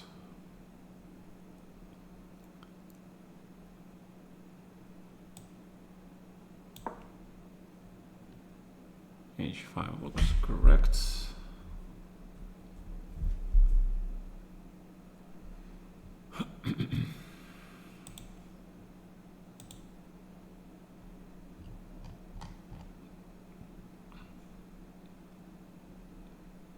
Okay. Going this direction.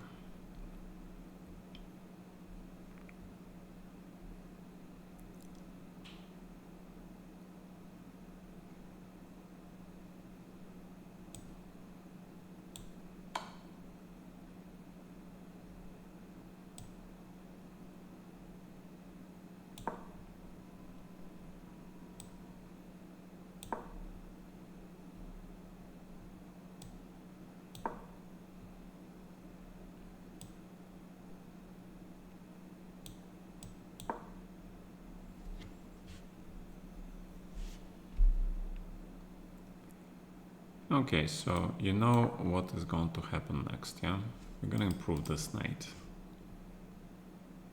We're going to improve this knight. Guess where this guy is going? Okay, knight b6, knight a4, knight c3 is the most logical choice, which I should have probably played immediately. I'm trying to be more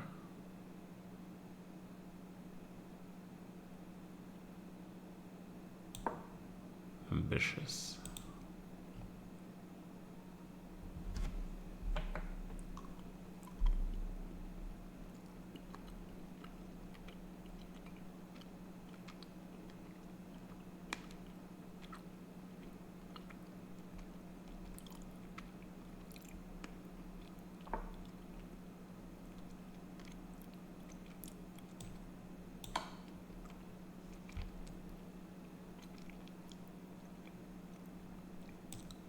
Okay, then, as I said, here.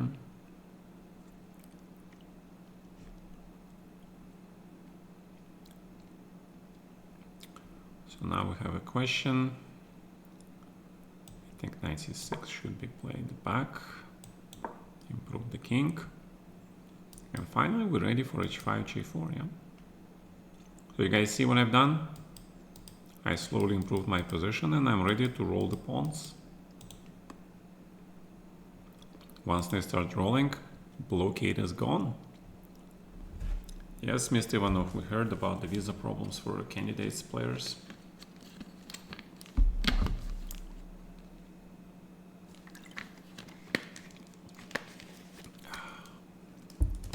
Yeah, you guys probably noticed that Nak is starting to blunder stuff, yeah? I think you noticed it too. It's not by accident. Another pin, Mr. Njuti. You're missing a lot of pins, okay? You need to pay attention to tactics. And you also play way too fast. So try to slow down a little bit. Slow down, man. Yeah, okay, so Mr. Andromeda, you tricked me into playing a5, yeah? Yeah, I played too fast. Probably was winning at some point. If I just take on b5, just hit it, yeah? It's probably winning. Okay. Usually I like to play, the way I like to play is I like to keep total control over my position. Not allow any counterplay, period. At the cost of the material sometimes. Alright, so let's play g3. See my earlier statement about total control. Control total. Le total. Knight g3 first, maybe, yeah.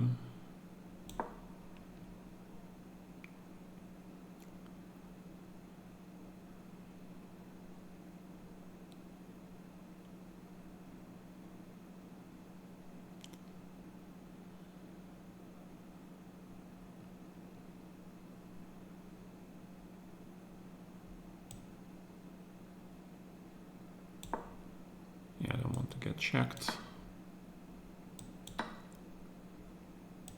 Let's get the bishop. F4.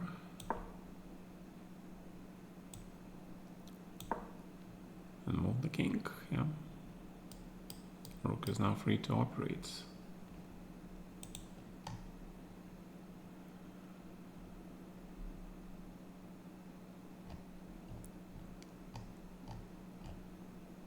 The problems are not just with Jan. Did you enjoy my time from 96 to 2004? Very much so, Mr. Alpha. Very much so. Mr. Nefedov, for you, we can do it. But it will have to be pretty fast game. Okay, it will have to be like 15-15. Okay. If you want, we can do that.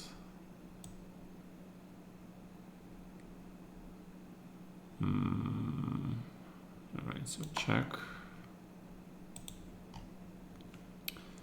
You're welcome, Mr. Benson.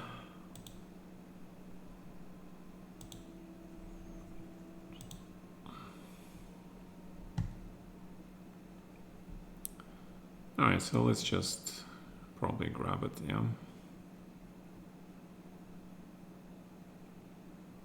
Actually, this way.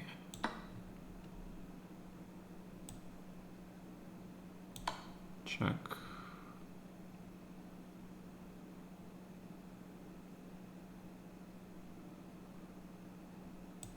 Alright, b5 looks fair. And grab, yeah. Because I'm hitting rook and knight. So Mr. Texas Pete, you blunder tactics, man. And you in time trouble again. Dude, you need to leave like a lot of time for complicated positions like this, okay? Or you need to play faster a little bit. It's kind of crazy. But this is the area where you definitely need to work, because if if it is as you said, you get winning positions, but then you got into time trouble and you get either tired or you blunder stuff. That way you missed a lot of wins, yeah? Andromeda, King G7, where is your safety sense, man? Walking into a mate, not good. After King G7, the game is like A lot of play left.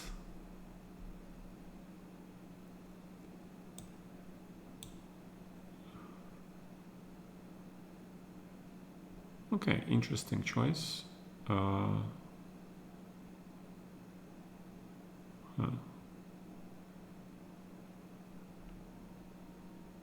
Probably means I grab the rook anyway, yeah. Grab the pawn. And we have this endgame. But my king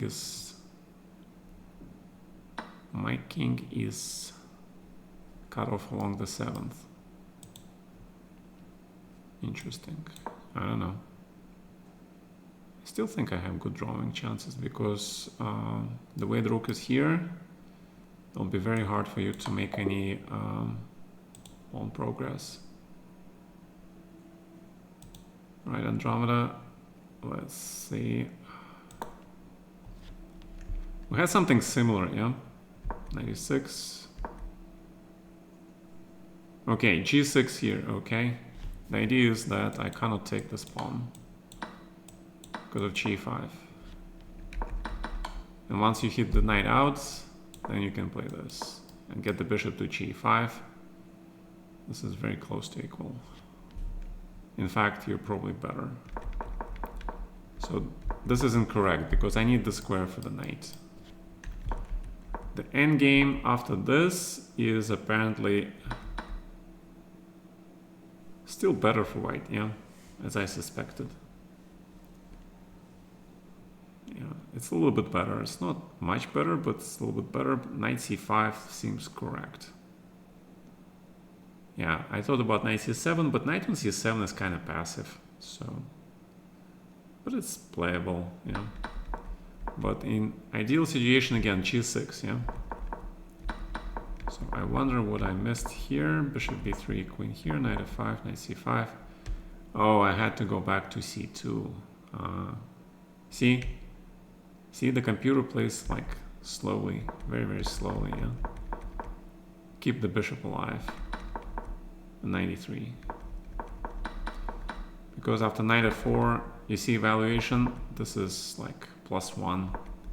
Because you don't have any counterplay, your bishop on f8 is dead. You need to play h5. See, h5, yeah? Not king g5. You need to play h5 and then try to push pawns together or something. Yeah, a b5, rook a7, rook b7 probably wins. Okay, knight b4. Knight a6 is obviously winning. The reason it's winning is because the pawn is unstoppable. You don't have mating resources. And after a5,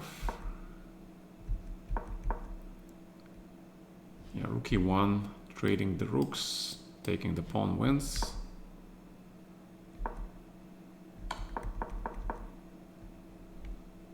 Still. And then after rook e4, this c4 coming, yeah. So the computer plays kind of weird. I don't understand knight b4. Okay, I understand. He wants to play c4. Rook c6, maybe. Oh, actually, much simpler explanation. Take the pawn. Okay. All right, Mr. Nefedov, let's go.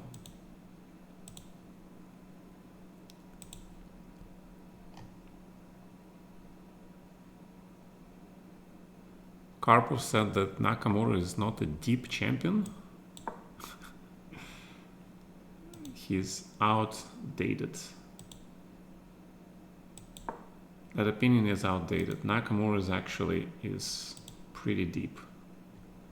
I'll have to disagree with the former world chess champion there. I think Naka is a very deep player, actually. Wait, no. This doesn't work. Oh, I can't remember why. So you still take on f4 with the That's the thing, yeah.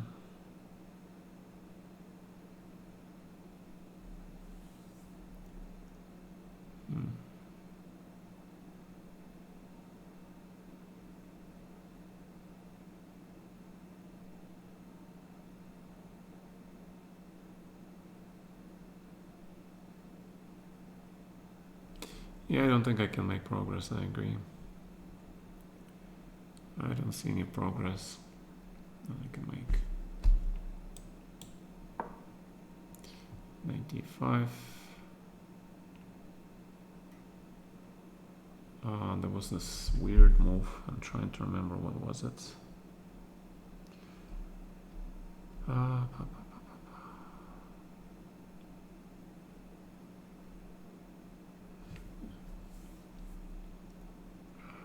It was something like this.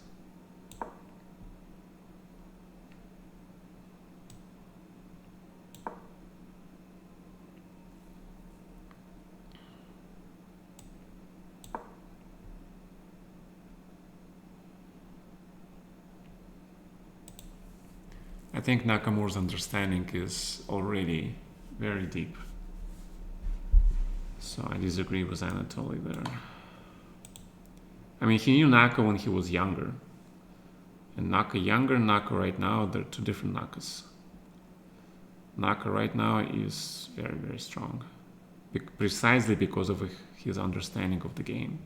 He's grown. Okay, he's not a kid anymore.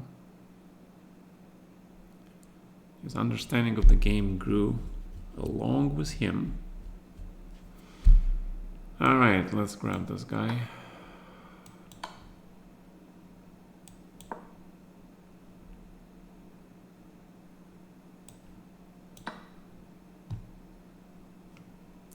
I think I can take this. Okay, 4.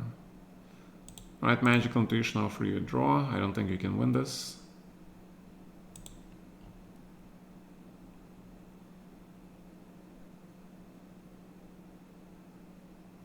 How did the Simul go? Still in progress. Into a more technical player?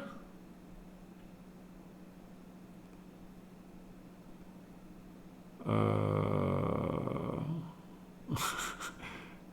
don't quite know how to respond to that. I would just say that he definitely matured as the player. That is for sure.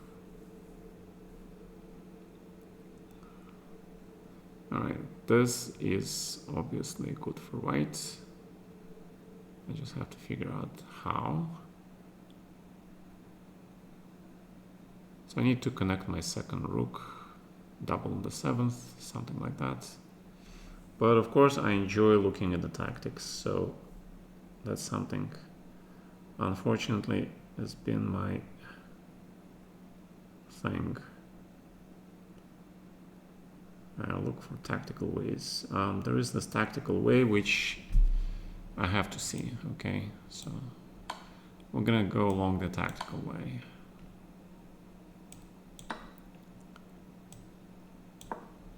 Rook a4 is also playable, but okay.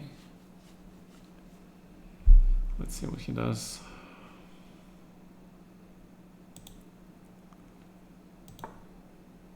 A3, rook f4.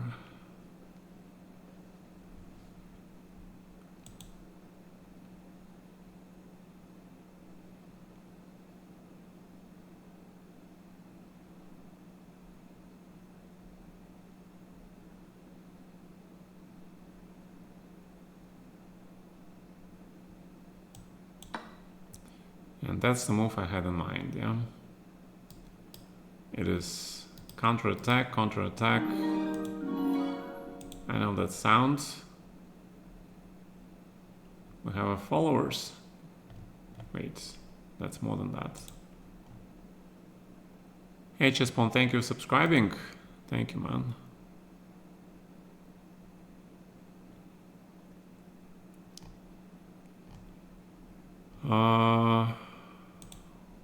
Hey, Arsenal. Which game are you talking about? Which game are you talking about? I'm very confused.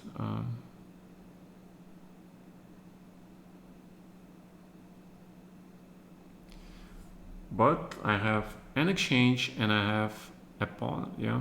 So I'm pretty confident white should be very close to winning this.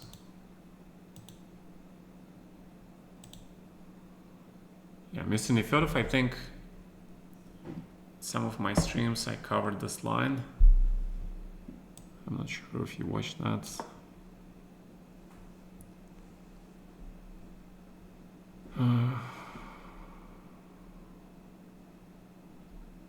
So let's see if you remember the analysis.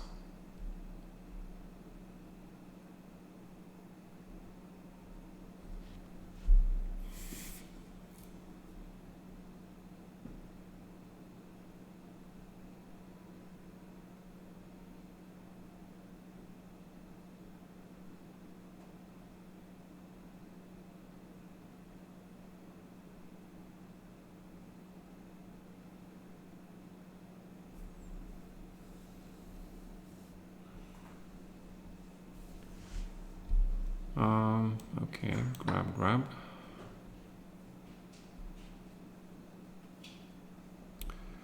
You grab, we grab. That's how it goes. Check.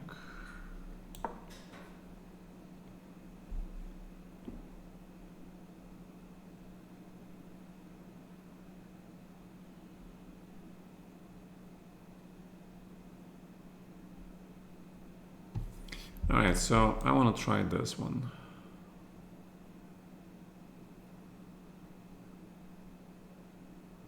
Yeah, okay, let's go.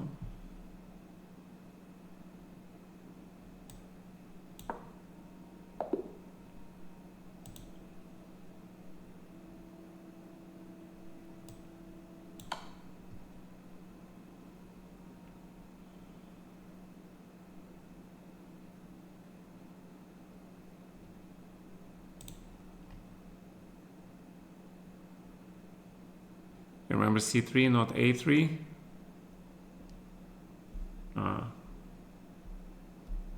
Yeah, I think we looked at A3 as well. So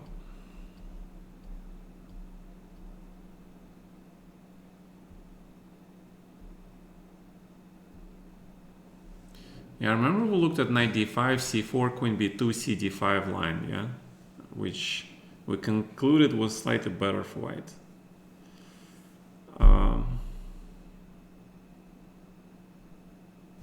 Wait, what happens here? Okay, grab. All right, Texas Speed, thanks for the game. But again, critical positions, yeah, require more.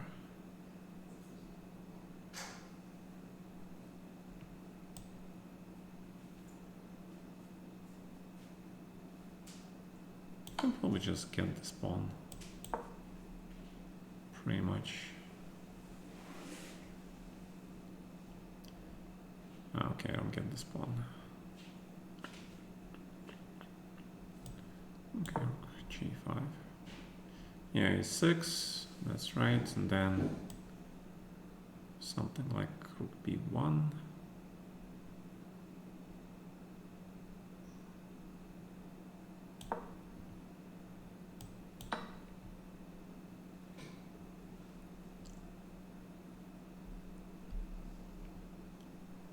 And I believe it was this move.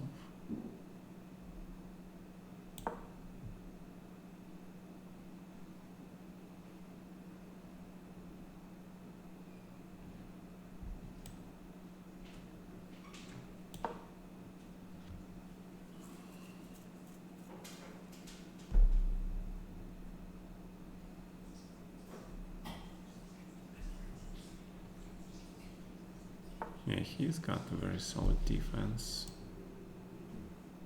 Check.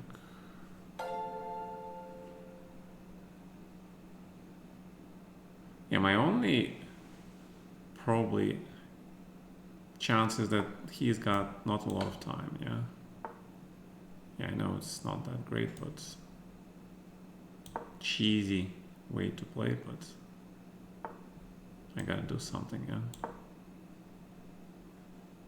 I got to do something.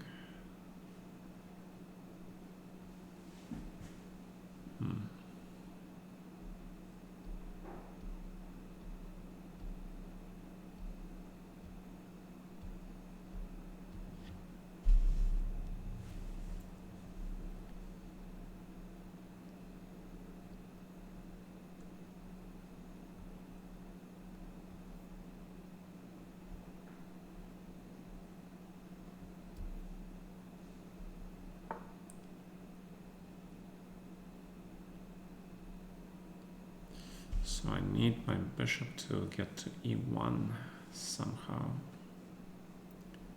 How do I do that?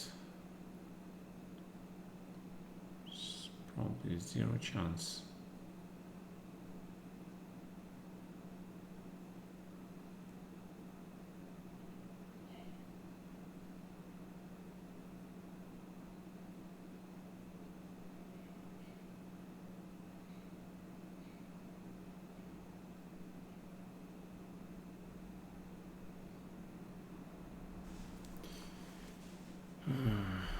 Yeah, if I continue playing for a win like this, I might actually risk losing this, So I should just probably cut my losses and run. Because otherwise I'll be risking. I mean, I'll be taking huge risk, I think.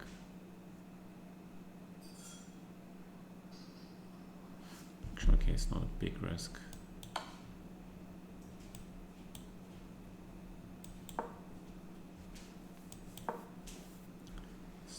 Big risk. Still draw. Still draw.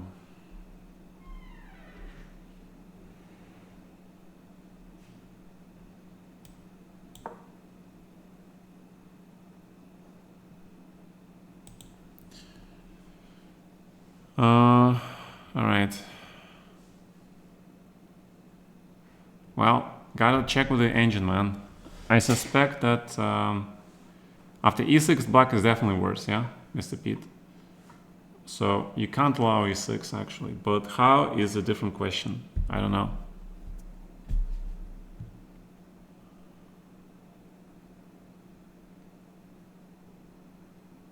Alright, so just take actually, yeah.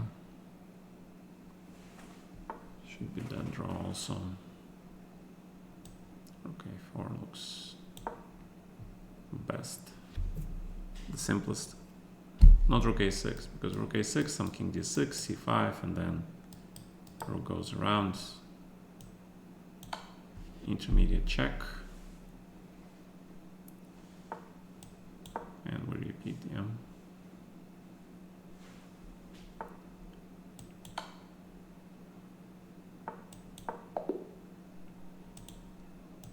Analysis confirm. Analysis confirm, yeah. All right. So Mr. Nefedov, this position, I think.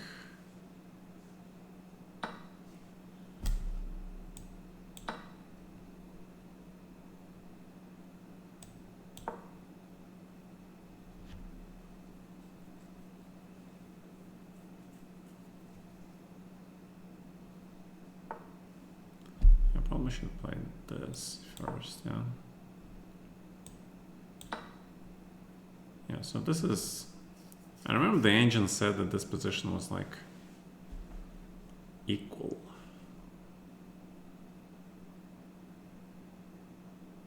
I mean, to me, it is anything but equal. But to the engine, who cares, yeah.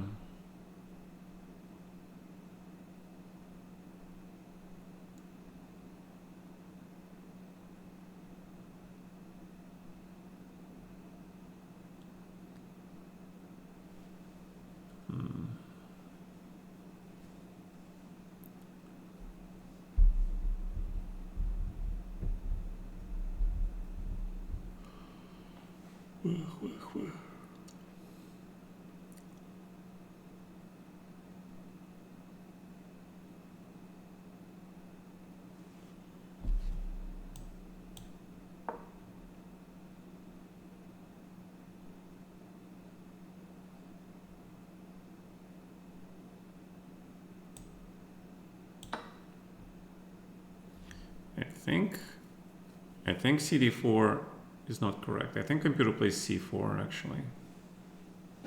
Okay, I could be wrong.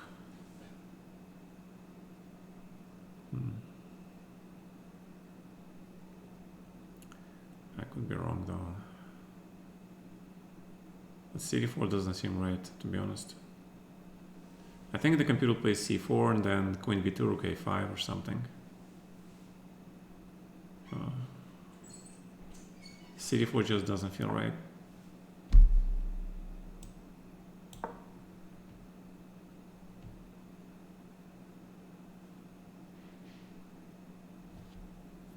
Yeah, when I say feel, you know, it's like this intuitive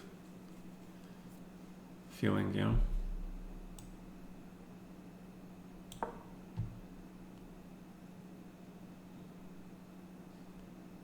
So this little trap that I set for him, does it work or not?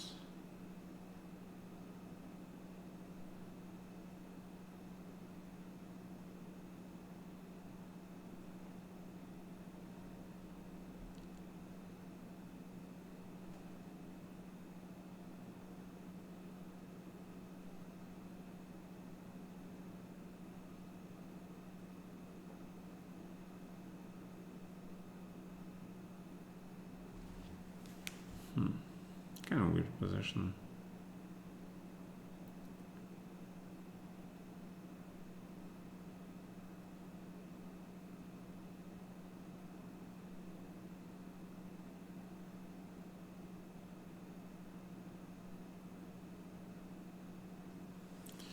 Well, looks like a draw anyway, yeah. E6, okay.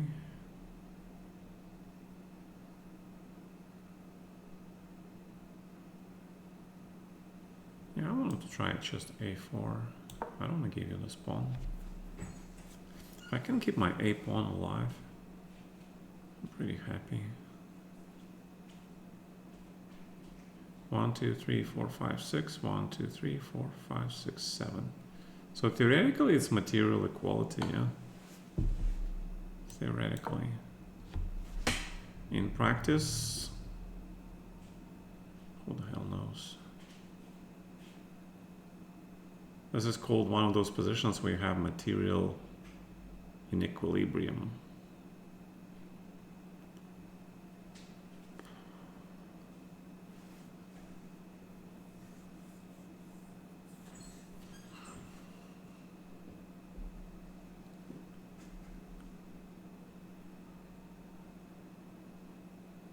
'92 is incorrect. No. Just give me the spawn.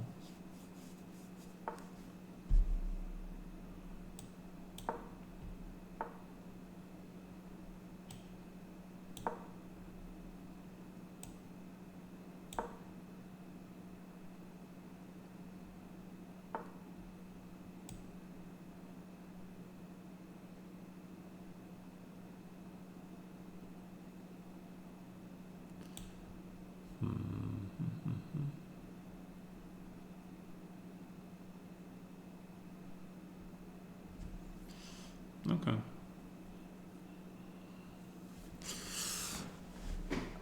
Okay, that makes sense, yeah.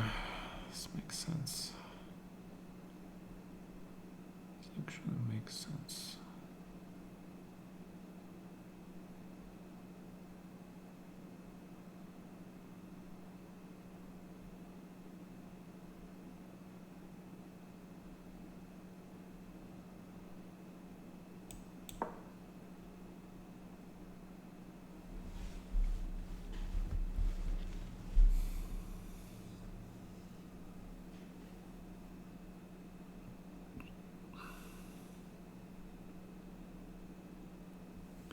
I need my king safe somewhere.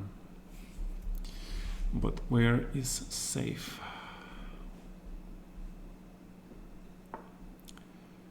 Where is the safe?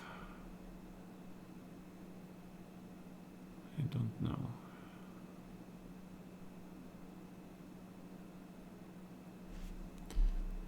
Queen c4 probably is what I need to play.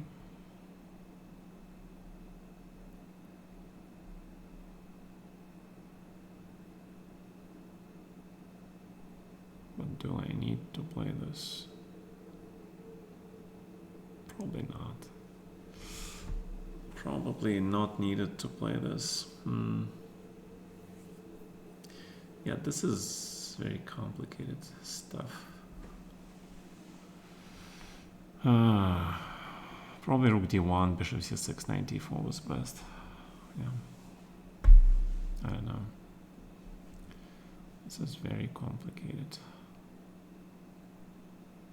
Precisely because of the material imbalance.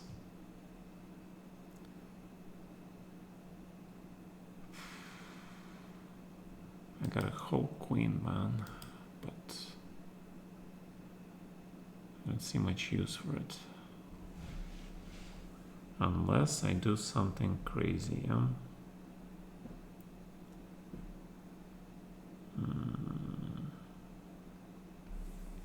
Alright, I got an idea. I've got an idea.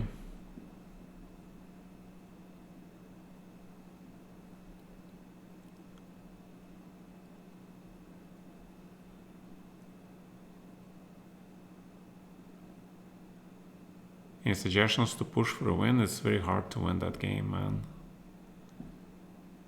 Computer like playing knight h5 and e5 early, which is interesting. Yeah, that's pretty standard actually, but I think that's still better for white a little bit, and I mean, practically it's easier to play with Texas speed. So, Toking OTB.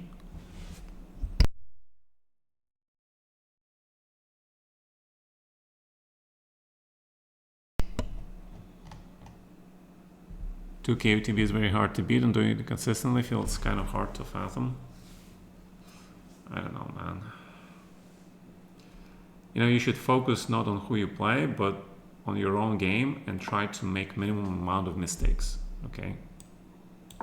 Do that, and I guarantee that you'll find chess a lot easier.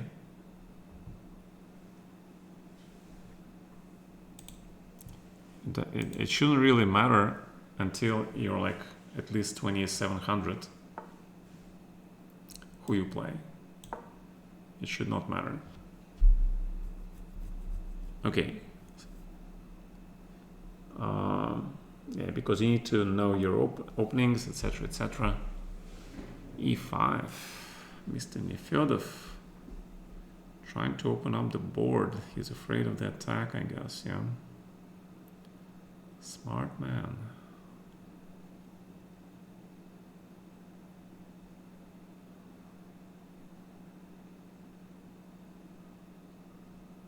But it's kind of important pawn, man.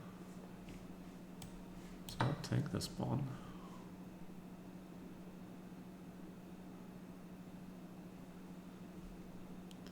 Yeah, but my king is... A5 was very interesting.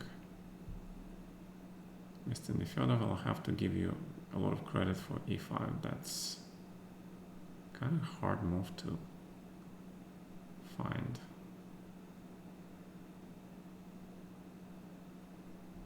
Alright, let's grab this pawn too. Actually, I can win a tempo. Yeah, I can play this first.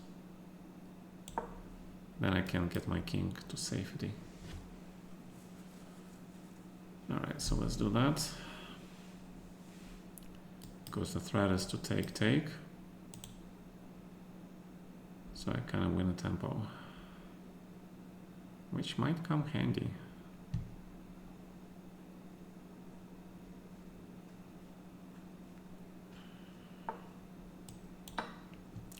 Now if he gives me a check, my king is able to hide with the rook out.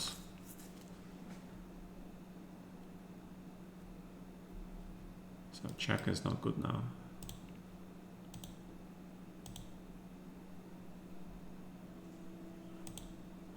Right, but Mr. Lone Wolf, you completely blundered at the end, yeah?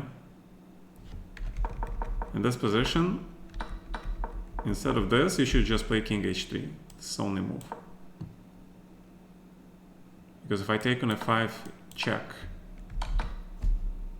I see one knight d2. And it's a draw. Alright? So, keep that in mind. Keep that in mind, man.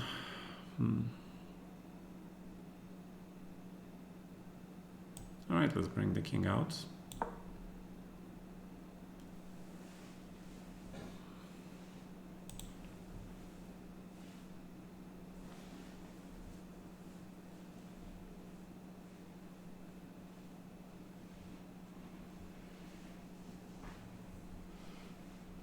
You play accurately and they're still holding for draws. Well, depends on it. If it is a very technical position, then it's not a surprise actually, yeah? You gotta make things more difficult for the people.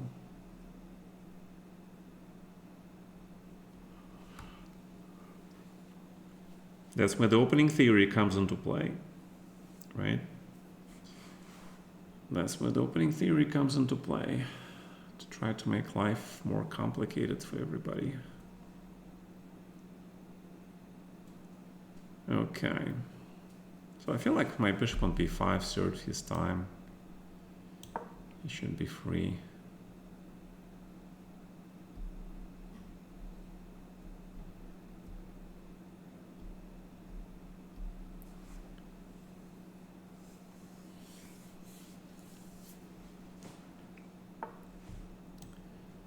G6 I don't like because of this, yeah?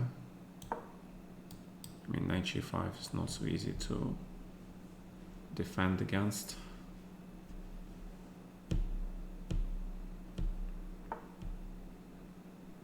No, but that cannot be good. That can't be good, man. I'm trying to find a reason why, but bishop g6 should be good enough. Should be good enough reason why.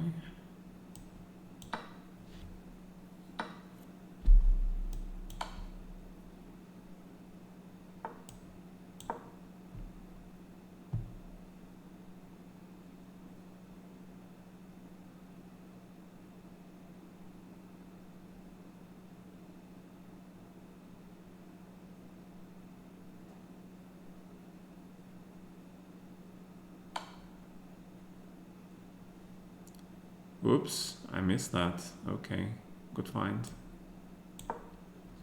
All right, good job. Oh my god, completely missed that. That's terrible, man. I suck. That was very bad. Okay, but you don't have a lot of moves. But that's not a good move, man. Do you know why? Because you forgot about this. I'm pretty sure you did.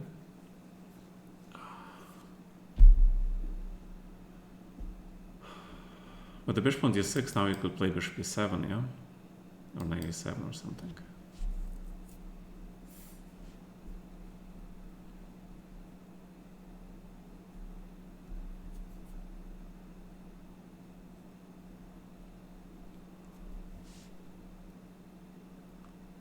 Probably knight e7, queen d6, knight f5, and then queen e5 in g4.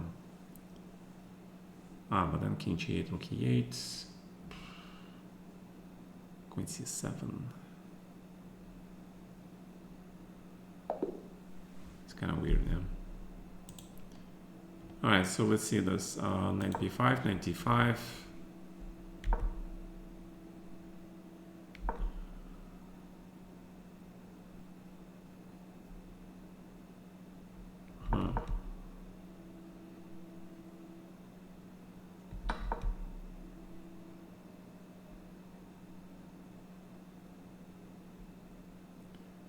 Actually, knight f3 is probably best here, but knight c3 should be okay.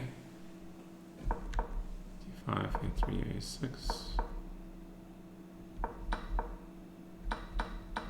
Oh yeah, see, the computer plays e5 and c4. That's what I remember something like this. And black is better. Okay, e5. Because you win a tempo by opening the bishop and then c4 and you hit this guy and you have massive stuff here. Because after you take, apparently it's already better for white. Although I don't understand why you can't play queen rook a5 here.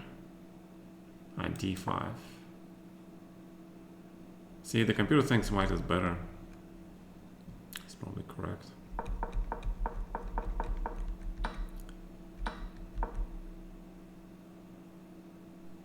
Take on c6, take on d4. Castle.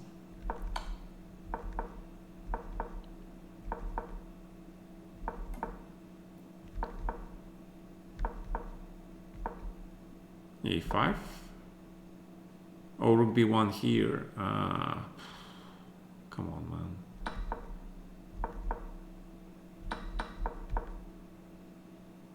Yeah, I saw this, but I wasn't sure this is good.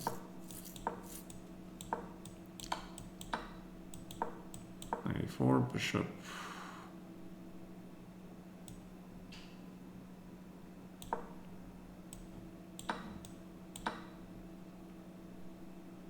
Oh, going to e5. d5, not b5. Okay. The idea is you take the square, checking square under control. Yeah, that's white is winning. Yeah. Then white indeed wins. Yeah, this is winning then.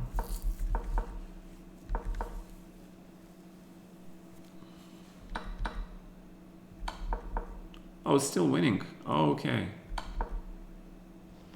Right. Yeah, because I thought after this you have, right now you have rook and 3 minor pieces for the queen. That's a hell of a lot. But you're losing one piece, yeah? And the question is, after you lose that one piece, can you hold on to another piece? Because all these pieces and open king, they're like very weak, yeah? So rook f7 is correct. Because you do need to trade this rook. And apparently it's a big advantage for white, yeah. You cannot keep the knight or the bishop.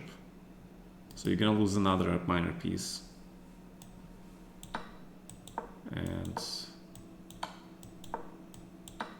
you can't build the fortress here.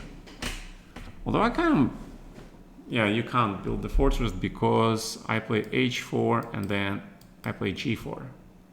And then f4, g5, okay? If I play with the bishop on f6, if I play h4 and take on h4, then I cannot create pass pawn.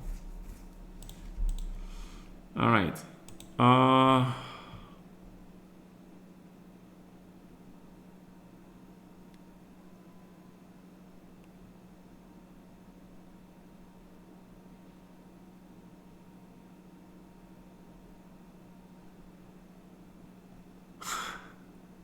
The opening prep was not good to pick e5.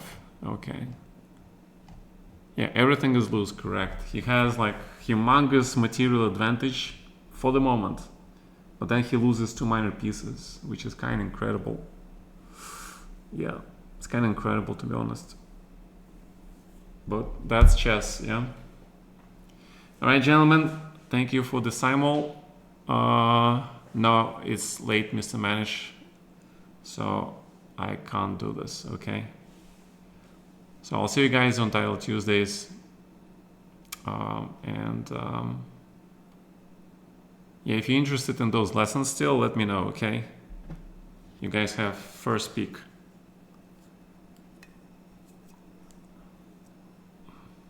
All right, gentlemen. Good night.